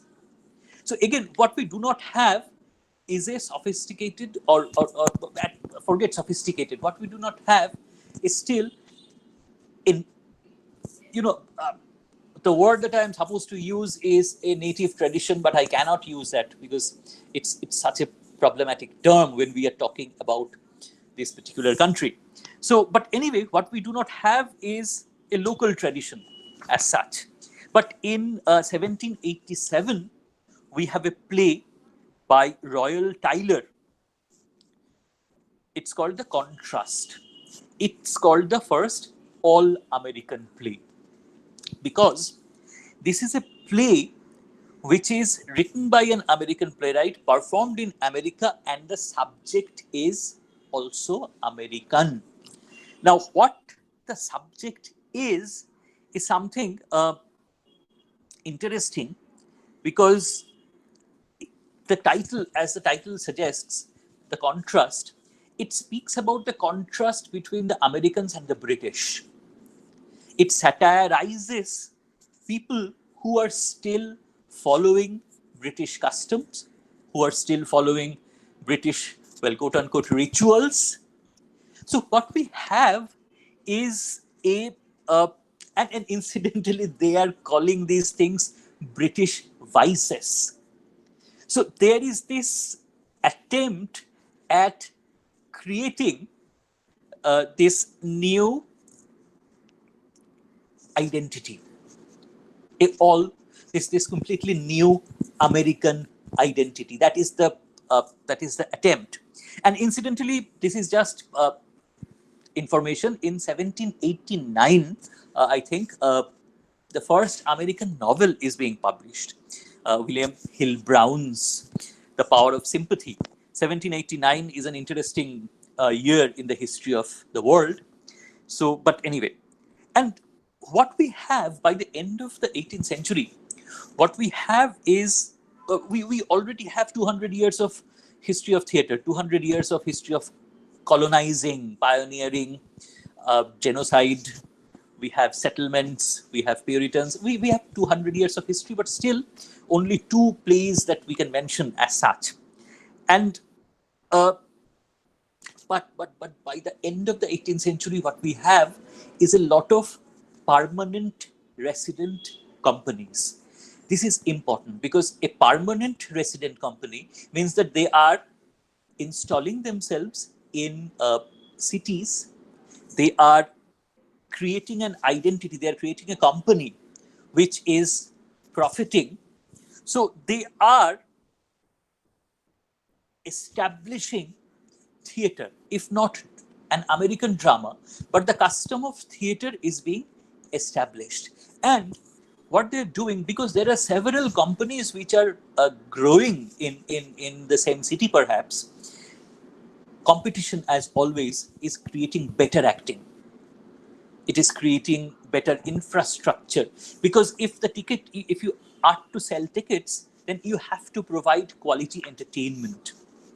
Right. It cannot be a kind of a sponsored thing which you can just give any kind of production and people will not accept a bad production. So the commercial, one of the reasons I favor commercial endeavors is because you have to understand what the people want and you have to cater to them and you have to maintain a minimal level of quality. So all these become important, and what we have a milestone. This is 1813. A gentleman called John Howard Payne is moving to England from America. The first American actor who is invited to perform in England, and Payne is settling down in England from America.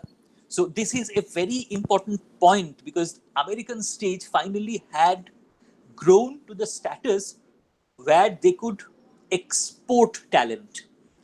So this particular, but what you need to remember, and I will come to this point, this is entirely white history. And perhaps this is entirely history that is whitewashed as well. This is history that is whitewashed. And I will come to that point later on. And of course, when I'm talking about John Howard Payne, John Howard Payne, Payne, he is showing, he is kind of exemplifying how the star system had began in the US of A. So they were focusing on these famous actors and they were celebrating these famous actors, and the star system had began. And see, in the middle of the 19th century, around 1847, 1850, that region, we have a lot of movement within the boundaries. We have a lot of people moving to new countries and a lot of people coming in always. And permanent playhouses are now being built. So far, what I was talking about were permanent companies. But now permanent stages are being built, permanent theaters, permanent playhouses are being built.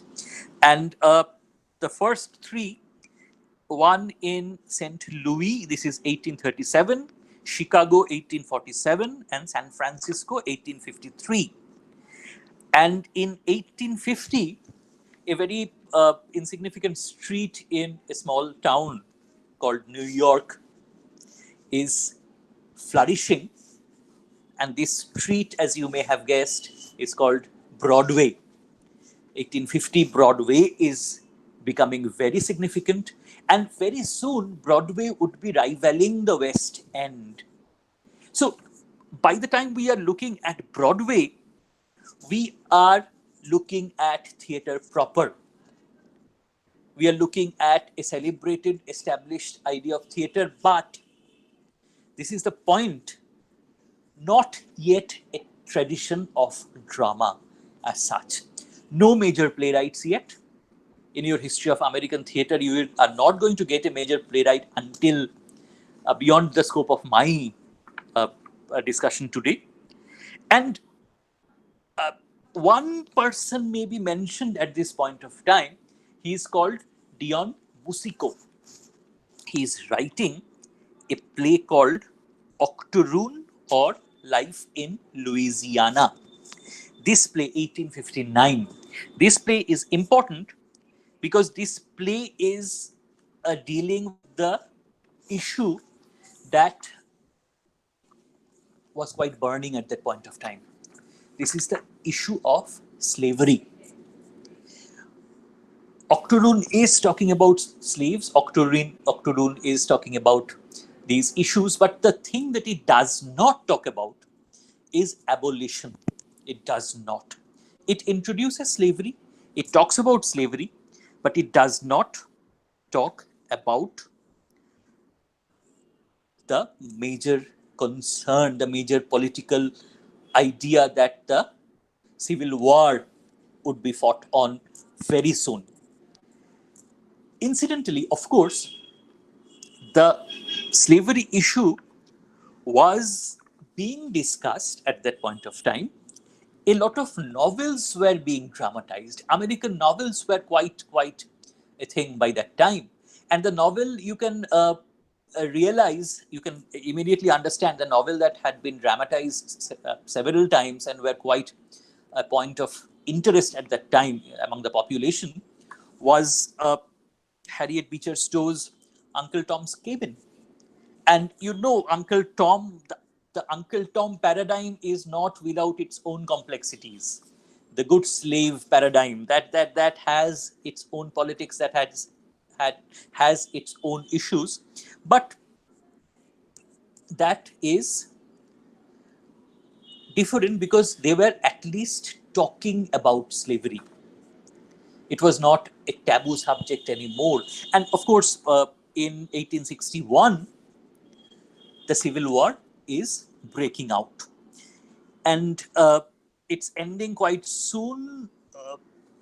In fact, what this is important in our discussion in the history of the United States of America as such, after the end of the Civil War, 1865, in about 5 days after the South is surrendering, Abraham Lincoln is being assassinated.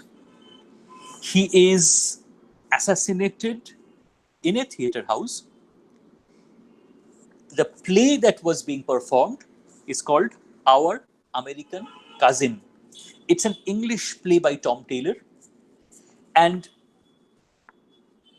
the tragedy of Lincoln's assassination, of course, one of the greatest tragedies of human history, I guess. But if we set that aside and look at the play itself, Our American Cousin was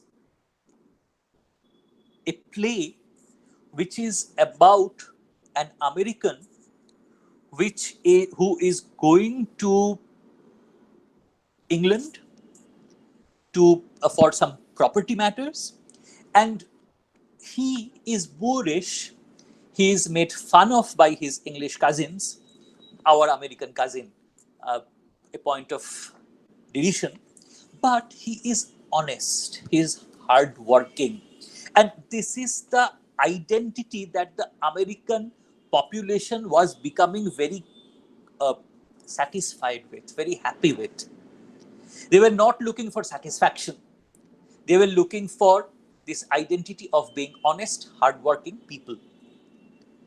The little idea of slavery set aside, the actual hardworking people who were establishing the American dream were the slaves. Without them, there would be no American dream as such. But anyway, that of course can be contested, that can be debated, should be debated a lot. But this is something that the Americans were trying to do. And the other interesting thing is the person who is shooting President Lincoln is John Wilkes Booth. John Wilkes Booth happened to come from an established theatrical family. His father was an eminent theater person. His brother, Edwin Booth, was also a very famous actor. And quite interestingly, you'd think that this particular event would be the end of Edwin Booth's career, but it wasn't. It wasn't. Booth was, it did not suffer at all. And in fact, pretty soon, Booth would be creating his own theater in New York. Now, people tout this. People present this as the greatness of the American sensibility, that they are so great that even the brother of Lincoln's assassin was not punished or was not victimized or not at all affected.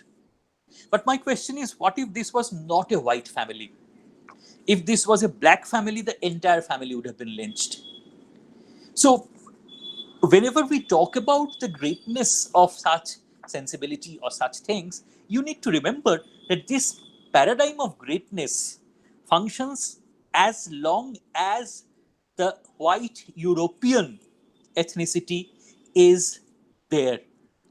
Other than that, the moment you go to other immigrants, the moment you go to Native Americans, or the moment you talk about the slaves or the black population or the Mexican population or something like that, the natives, this American dream, this American fairness, they all stop functioning. So, as Professor Ibrahim said, that this American dream, this American identity is a very limited kind of an identity. It's a what we call the WASP identity, white Anglo-Saxon person. So that is always there. But anyway, coming back to my discussion proper, what is happening at this point of time? A lot of technological advances are happening.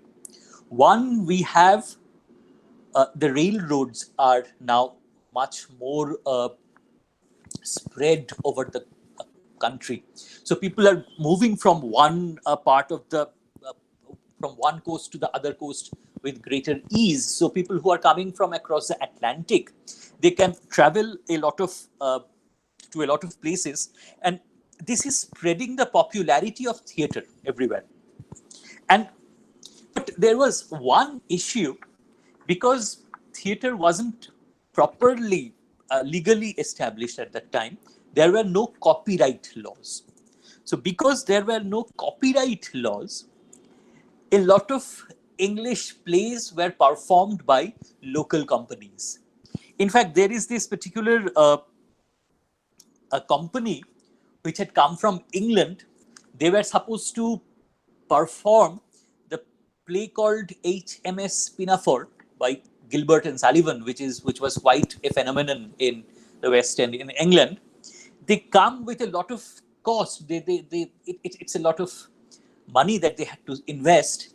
They come to America and they see that the play has been performed everywhere because there were no copyright protection.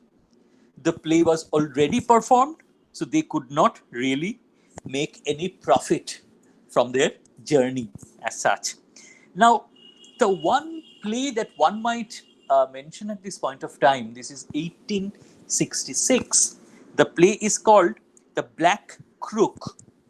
This is supposedly the first musical, although there is a lot of controversy regarding this, because the music that was used in this play, a lot of it were contemporary, successful hit kind of songs. So there are a lot of people who kind of are against this, and there are a lot of people who are against calling musicals theater, because theater is supposed to be something, as I have been saying, something highbrow, something very, very literary, let me say, very, very prestigious. And incidentally, Mark Twain apparently loved this play, and Charles Dickens apparently hated this play.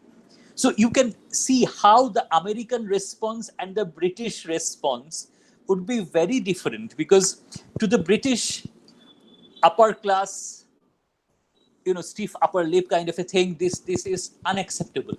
But to the Americans who are already establishing themselves as hardworking, as honest, this is, even though they are bored, they have no objection of being boorish, but they have a lot of objection to sophistication. That is the idea that they were establishing. So they are loving this. And what is happening at this point of time is a lot of minstrel shows are happening. And this is a part where I go back to the first comments that I had made. These minstrel shows, they are not accepted within the canon of theater because they are mostly performed by freed slaves. So these people who are performing, they have the wrong skin color, right? And in fact, if you look at the history of black theater, that it's not before the 20th century, even a few decades into the 20th century, that you have a proper history, proper establishment of black theater. There is a lot of history, not only these minstrel plays, but there is a lot of history that one can talk about. For instance, this is around 1820s. There is a theater called the African Grove Theater in New York, which is being established by two people, William Henry Brown and James Hewlett. They came from the Caribbean, and from the Caribbean, they carried their, the Caribbean people are associated with a lot of free kind of performances, a lot of uh, very non-British kind of performances which would be deemed more atavistic, more savage. But they are bringing this down, and they are mingling storytelling, dance, such performances, music, of course, and they are uh, establishing these amongst the slaves, and the tradition is beginning. The slaves are performing, but that is not being given any kind of recognition. In fact, they are starting to play Shakespeare. They are starting to look at these established available English texts. They are playing them. Eventually, they in 1823, I think 1823, William Henry Brown is writing a play called The Drama of King Shotaway, and this is played amongst an audience which is mixed, mostly African Americans, but some white people as well. And the response you can imagine easily. Most of these white people, people who are present or absent, doesn't matter, most of the white people were completely against such performances. They were completely against the company, and they opposed it with such vehemence that the African Grove Theatre Company had to shut down. Had to. It could not function because they would resort to violence. I mean, the Ku Klux Klan, we are talking, even if you look at Griffith, The Birth of a Nation, and such paradigms, such white supremacist paradigms, which are still functioning. I don't have to, I mean, again, Professor uh, Ibrahim was talking about the recent events, and I don't have to talk about the new. This is something that we all know. That this is something that we all are intimately or theoretically familiar with. So this is happening. They are being harassed. There are constant police raids whenever they are performing. So they are not allowed to perform in peace at all, and it's tragic. And in fact, it's in 1858. It's a play called The Escape or a Leap for Freedom. This is William Wells Brown. This is the first play by a black playwright which is being performed, which is being published. I'm sorry, which is being published. And we have to jump to the 20th century, 1916, before we have a major uh, event that is happening. This is Angelina W. Grimke's Rachel, who is apparently the first truly successful African American dramatist. So you see this entire history suppressed, dominated, erased, or at least they have done their best to erase this particular history. So this history of American theater remains incomplete. So what we have is that by this time, we have the establishment of the white American identity. But what we do not, or rather what we do have, is that this white American identity is resisting the other identities within America. And they are desperately trying to create this white identity even through the practice of theater, even through the practice establishment of theater. And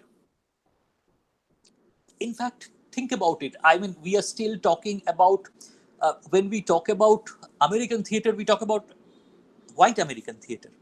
When we talk about other, I mean, if we are talking about A Raisin in the Sun, we are categorizing it as the other African American. This tagged identity, this hyphenated identity, is something that is still in existence.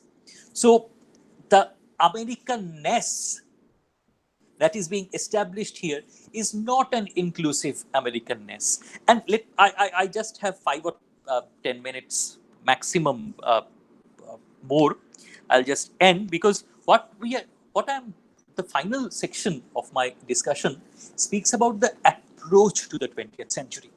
And when we are approaching the 20th century, we see that there are so many changes. First of all, from the colony to the nation, then within the nation, the Civil War, then a new demographic of people they are trying to integrate a new kind of new category. I'm sorry, this should not be reality, but this is reality. And they are not being integrated as such, so there is this conflict within. And theater is dealing with it by erasing, by ignoring all these other ideas. And history is trying to do that. It's now we look back and we dig up and we have some records, and so we can talk about this. But talking about this was impossible even 100 years back. Now, in the 20th century, the approach to the 20th century, there are so many immigrants arriving, almost from everywhere. Millions of immigrants are arriving. They're bringing their own cultures. They're bringing their own nostalgia with them, and they're creating new identities, new hyphenated identities. They're bringing their own traditions of drama, their own performances. But American theater is essentially keeping true to the idea of highbrow theater and otherizing the other theaters. So there is not much integration. They are dealing with the immigrant problem. What they are accepting, however, are certain issues like realism at this point of time. When we're approaching the 20th century, by that time Ibsen is writing, and the idea of realism has been firmly established. But in the United States of America, this realism comes in a different way, because the reality here was somewhat different. Here we have a lot of people who are still conflicted. There is a segment of people who are thinking of themselves as American, as, well, obviously white. But these new people who are coming to the quote-unquote new world again, and they are bringing a lot of identity crisis with them, because they no longer have traditional anchors, the anchors that tie us to our traditions, to our identity. They are in a new land. They have to adjust to new social, new political kind of atmospheres. They have to redefine themselves. And in fact, this displacement that they are negotiating with, this is creating a new kind of crisis, which again is challenging the development of theater. And these waves that come, that is why you do not have a settled tradition of American drama.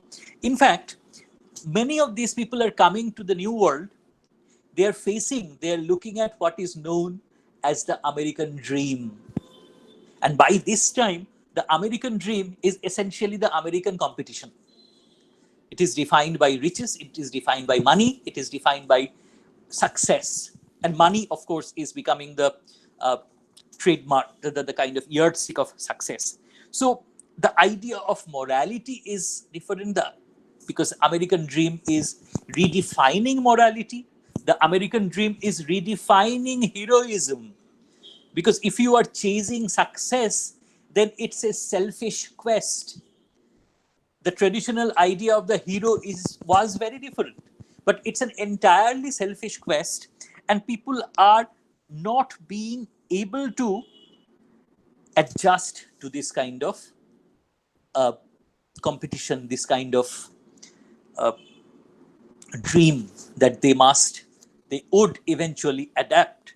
So let me kind of end by saying that in the 20th century, there would be some settlement.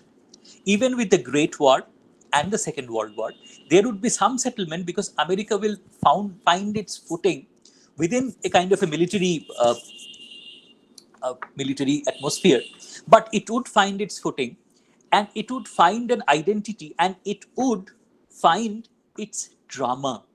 So the early history that I have been talking about is not the history of drama, right? That is why my title is a brief history of American theater, not of drama, because American drama will uh, had already began. But if you think about it, if you are discussing American drama, you are essentially beginning with Eugene O'Neill, who will be writing very soon in the early 20th century. So the point is that this American identity, through a look at such a history, the identity that we find is an identity which is not inclusive, which is not all encompassing. It is an identity which is crafted, which is created, which is constructed through otherization, victimization. There are a lot of honorable exceptions there. Of course, the Civil War itself proves, as again Professor Ibrahim was saying, that there is this split personality, that the Civil War proves that there are good people and bad people. But essentially, when we talk about the American, we talk about not an inclusive kind of an identity or history, but a history which is focusing on whiteness and on a language called English, which they are appropriating and turning into the language called American. Thank you so much.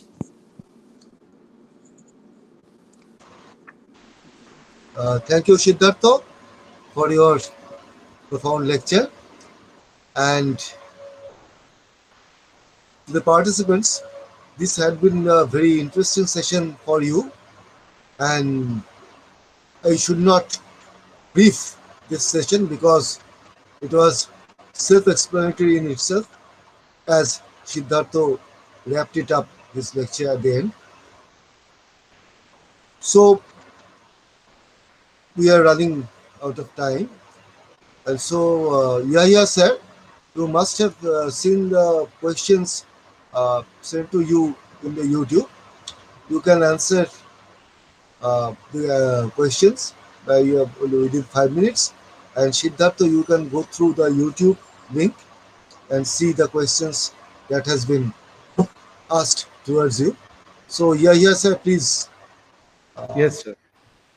I'm Please, here. please go Audible? through the. Yes, you are audible. And Uh, Fine, sir. Thank you so much. First of all, I must express my gratitude and my deepest thank to the organizers, especially Kaustav sir.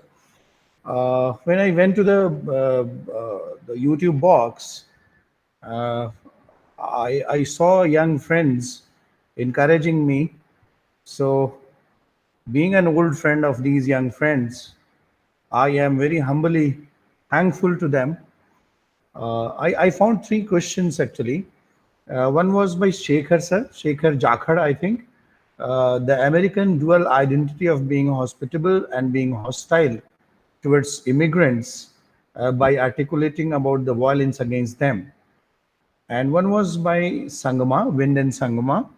Is American Dream a fragmented one? I'd like to take up these two questions together to answer. Friends, as Siddhartha sir was also telling, that more or less this American dream somehow is about material success. Uh, and as I also mentioned, that the spiritual aspect, the metaphysical aspect, the divine aspect, we cannot look for these things in the American dream. It was more for economic mobility. It was more about material success. It was more about enjoying the fruits of science, right? So this is one aspect of the American dream, and I don't think that it was a fragmented dream when it was conceptualized. As a concept, it was a very wholesome thing. It talked about equality, it talked about liberty, it talked about human happiness, it talked about rights of man, right? Of course, women included at that time. In its when it was conceptualized, there was nothing bad in it. It was a very wholesome and a very healthy dream, actually, of human achievement, human glory, of human success in this world. But certainly, you will agree with me that there is a sort of a duality in American character. There is nothing bad in it.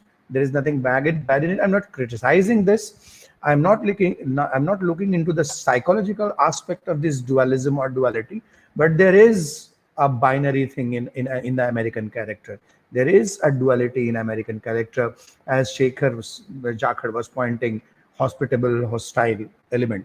Yes, it is there, because when you see the Puritan settlers in America, and when you study the history, you will find some other settlers in Virginia, and you will find a very different kind of an approach. The settlers in Virginia and the settlers in New England, in the Massachusetts Bay, the approach was completely different. And the Puritans were not at all bothered about the Native Americans, Christianity, the procuration of Christianity, you can say. They said that we are not here to propagate Christianity among the Native Americans. But certainly, both the Virginians and the New Englanders, as we say, they were grabbing the land of the Red Indians. So the Native Americans. They brought, when they required, the Virginians, and the agriculture grew in Virginia, and when in Massachusetts Bay, when fisheries became a very important part of the economy. So certainly they brought the African American as their slaves. But the way they handled the slaves, which is a history in itself, so that was a very awkward thing. The way they handled the slaves, the way they handled the Red Indians. So certainly it is there in the nature, being hospitable and being hostile. So sometimes they are very hospitable towards us, the Indians. They are very thankful to us. We have seen presidents after presidents of America expressing their gratitude and thankfulness to the wonderful things that the Indians have done there. But we also find president after president, this man, the present president, is not an exception. We find president after president who are basically sometimes fearful, sometimes wary of the Indian capability and capacity that has been shown in America. So yes, it is there. Maulana Bhattacharya has pointed out that American dream is questioned. While American dream is questioned, isn't it the reality of most of the Commonwealth countries, including India, that their dream propaganda is mostly utopic and far from practical execution? I think, Debolina, the dream is a very necessary aspect of human existence. You dream and hence you realize. So realism, which we actually talk about, the Newtonian physics, which we actually talk about, the theories of Einstein, which we actually talk about, the material scientific progress, which we actually talk about, is also an outcome of dream. I mean, when Einstein was working in the laboratory, he was actually dreaming upon the idea of his theories. When Hawkins was doing all, so dream is a very important and necessary part of human existence. The thing is that how you are going to execute this, how we are going to execute this. So when Nehru at the 12th hour and at the midnight hour on 15th August, when he was making a tryst with destiny, he was making a dream. How much we have realized this dream is a separate question of debate, but certainly the practical execution, the realist approach towards executing the progress of man comes from dream actually. So that is my answer. I didn't find any other question in that YouTube pastor sir. So this is what it is. I once again express my deep gratitude and thanks to the organizers, Costa sir also, for inviting me here. Thank you very much. Thank you, Yaya sir, for answering the questions of the participants that have been posed to you. Now, Siddhartha, you have seen some questions, of course. Yes. Yes. Then you Uh, can choose the questions and answer them. Okay. how much time do I have? Uh, 5 to 10 minutes. Okay. Okay. Thank you, Kostav. Okay. So the questions that I have found, let me look at it. Banti Brahmachari is asking what is the meaning of the American, what is the true meaning of the American dream? I mean, this is something that we have talked about, but let me in a nutshell tell you that as Professor Ibrahim just said, that this was supposed to be a very idealistic kind of a thing where every man would be equal. They would be able to, the phrase that the Declaration of Independence uses is the pursuit of happiness.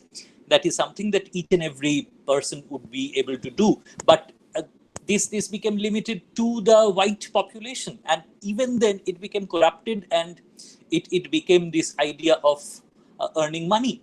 So basically the American dream later on evolved into something that was quite negative.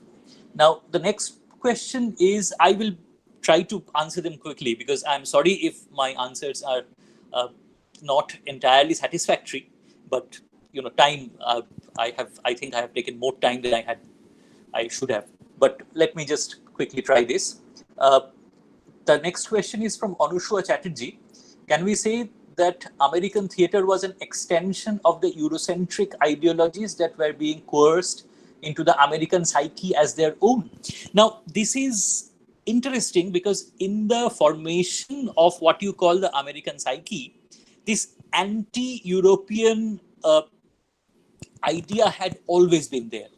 One of the most popular examples would be the language, because they are quite deliberately going against the Queen's English. They're trying to create a new kind of language altogether. So the Eurocentrism that you're talking about, this Eurocentrism is something that they are deliberately, desperately going against, because for about, say, 300 years, their primary intention was to create a separate dynamic, not for 300 years, not towards the beginning, but later on, from George Washington onwards, you know that their idea was to create a completely new identity with a completely new, completely renewed, a completely individual history.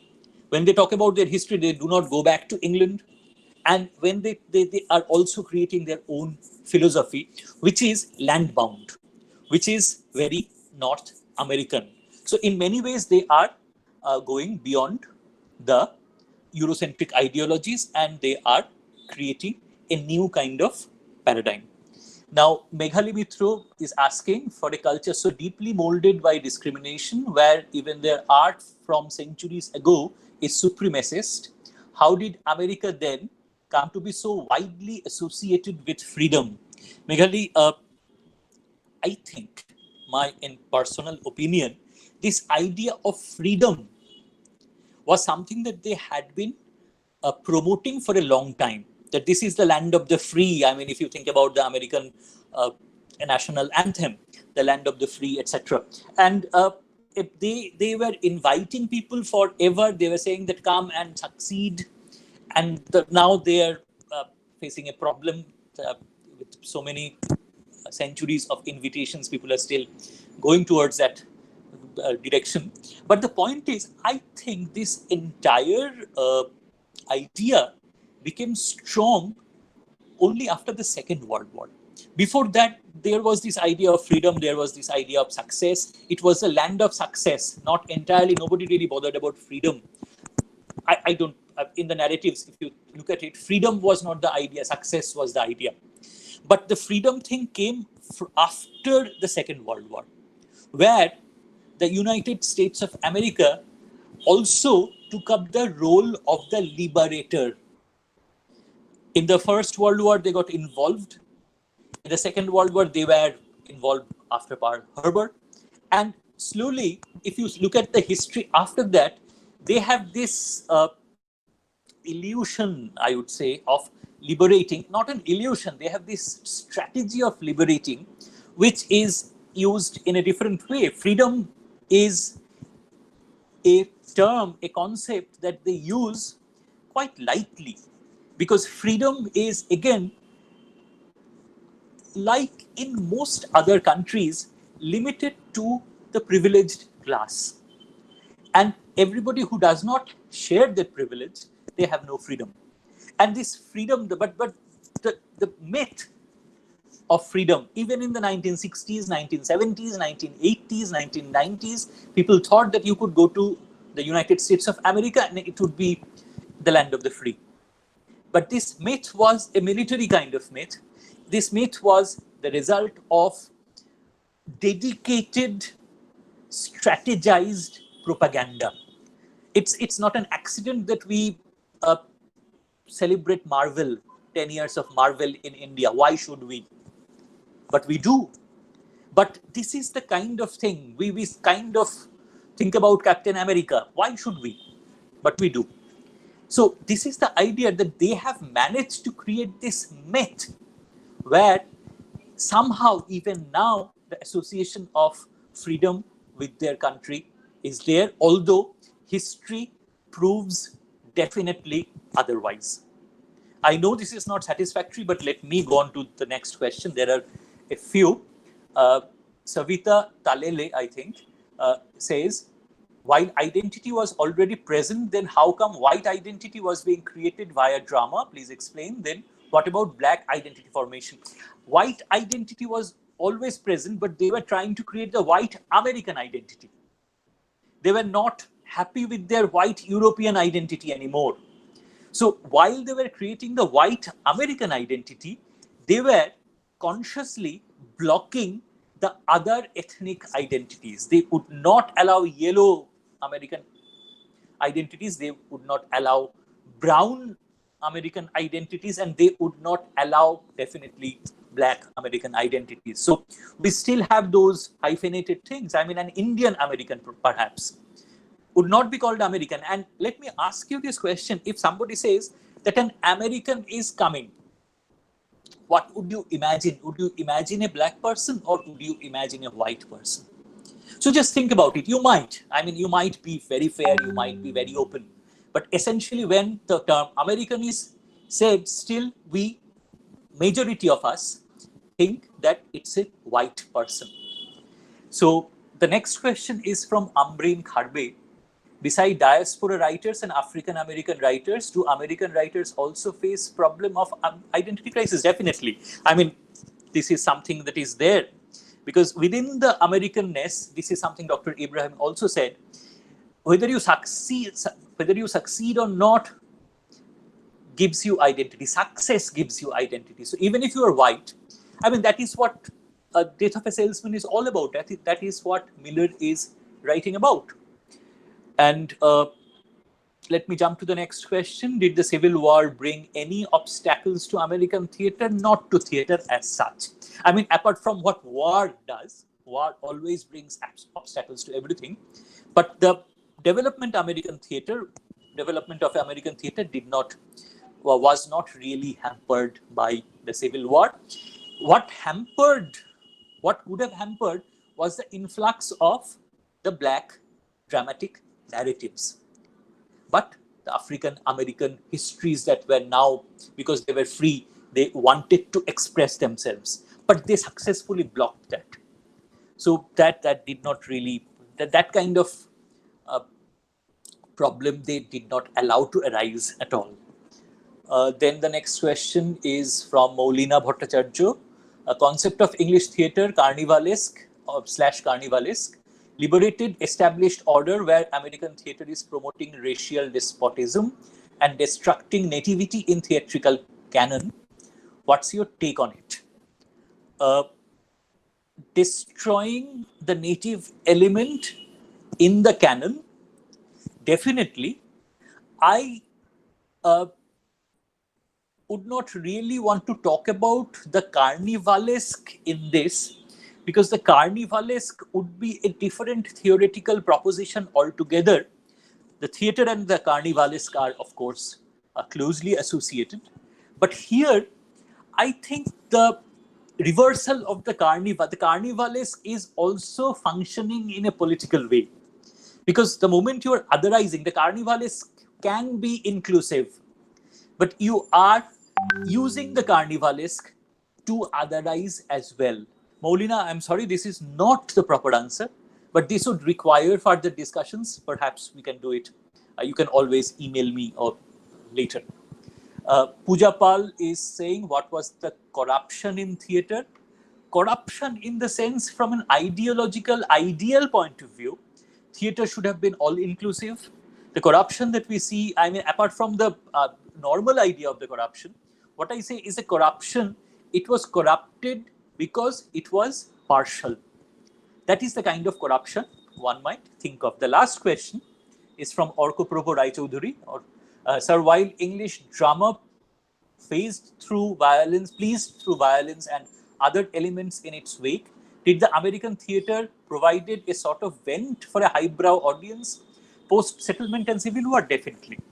I mean, they are denying the English identity, but the extreme violence of the Jacobean plays, Shakespearean plays, even in a way you might say that the Restoration comedies were also very violent. It's a different kind of violence that we are talking about. It's social, it's not physical violence, but they were enjoying this. They were enjoying these conflicts, they were enjoying these violences, and what is interesting is a lot of minor playwrights found success over there. Not all canonical playwrights, not the playwrights. I mean, Our American Cousin is something that we don't really talk about, do we? So plays like that were very popular, and I would agree with you, because this was a kind of event, and this was kind of even when they are creating a new paradigm, this highbrow, lowbrow would remain. The honest, unsophisticated American would still have layers of sophistication. They would still have this classification that we are the upper classes and there are the lower classes. So entertainment would be different for these classes. So Shakespearean plays would be for a particular class.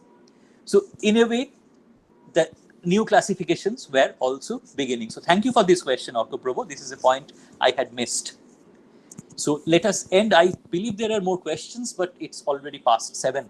So shall we, Kaustav?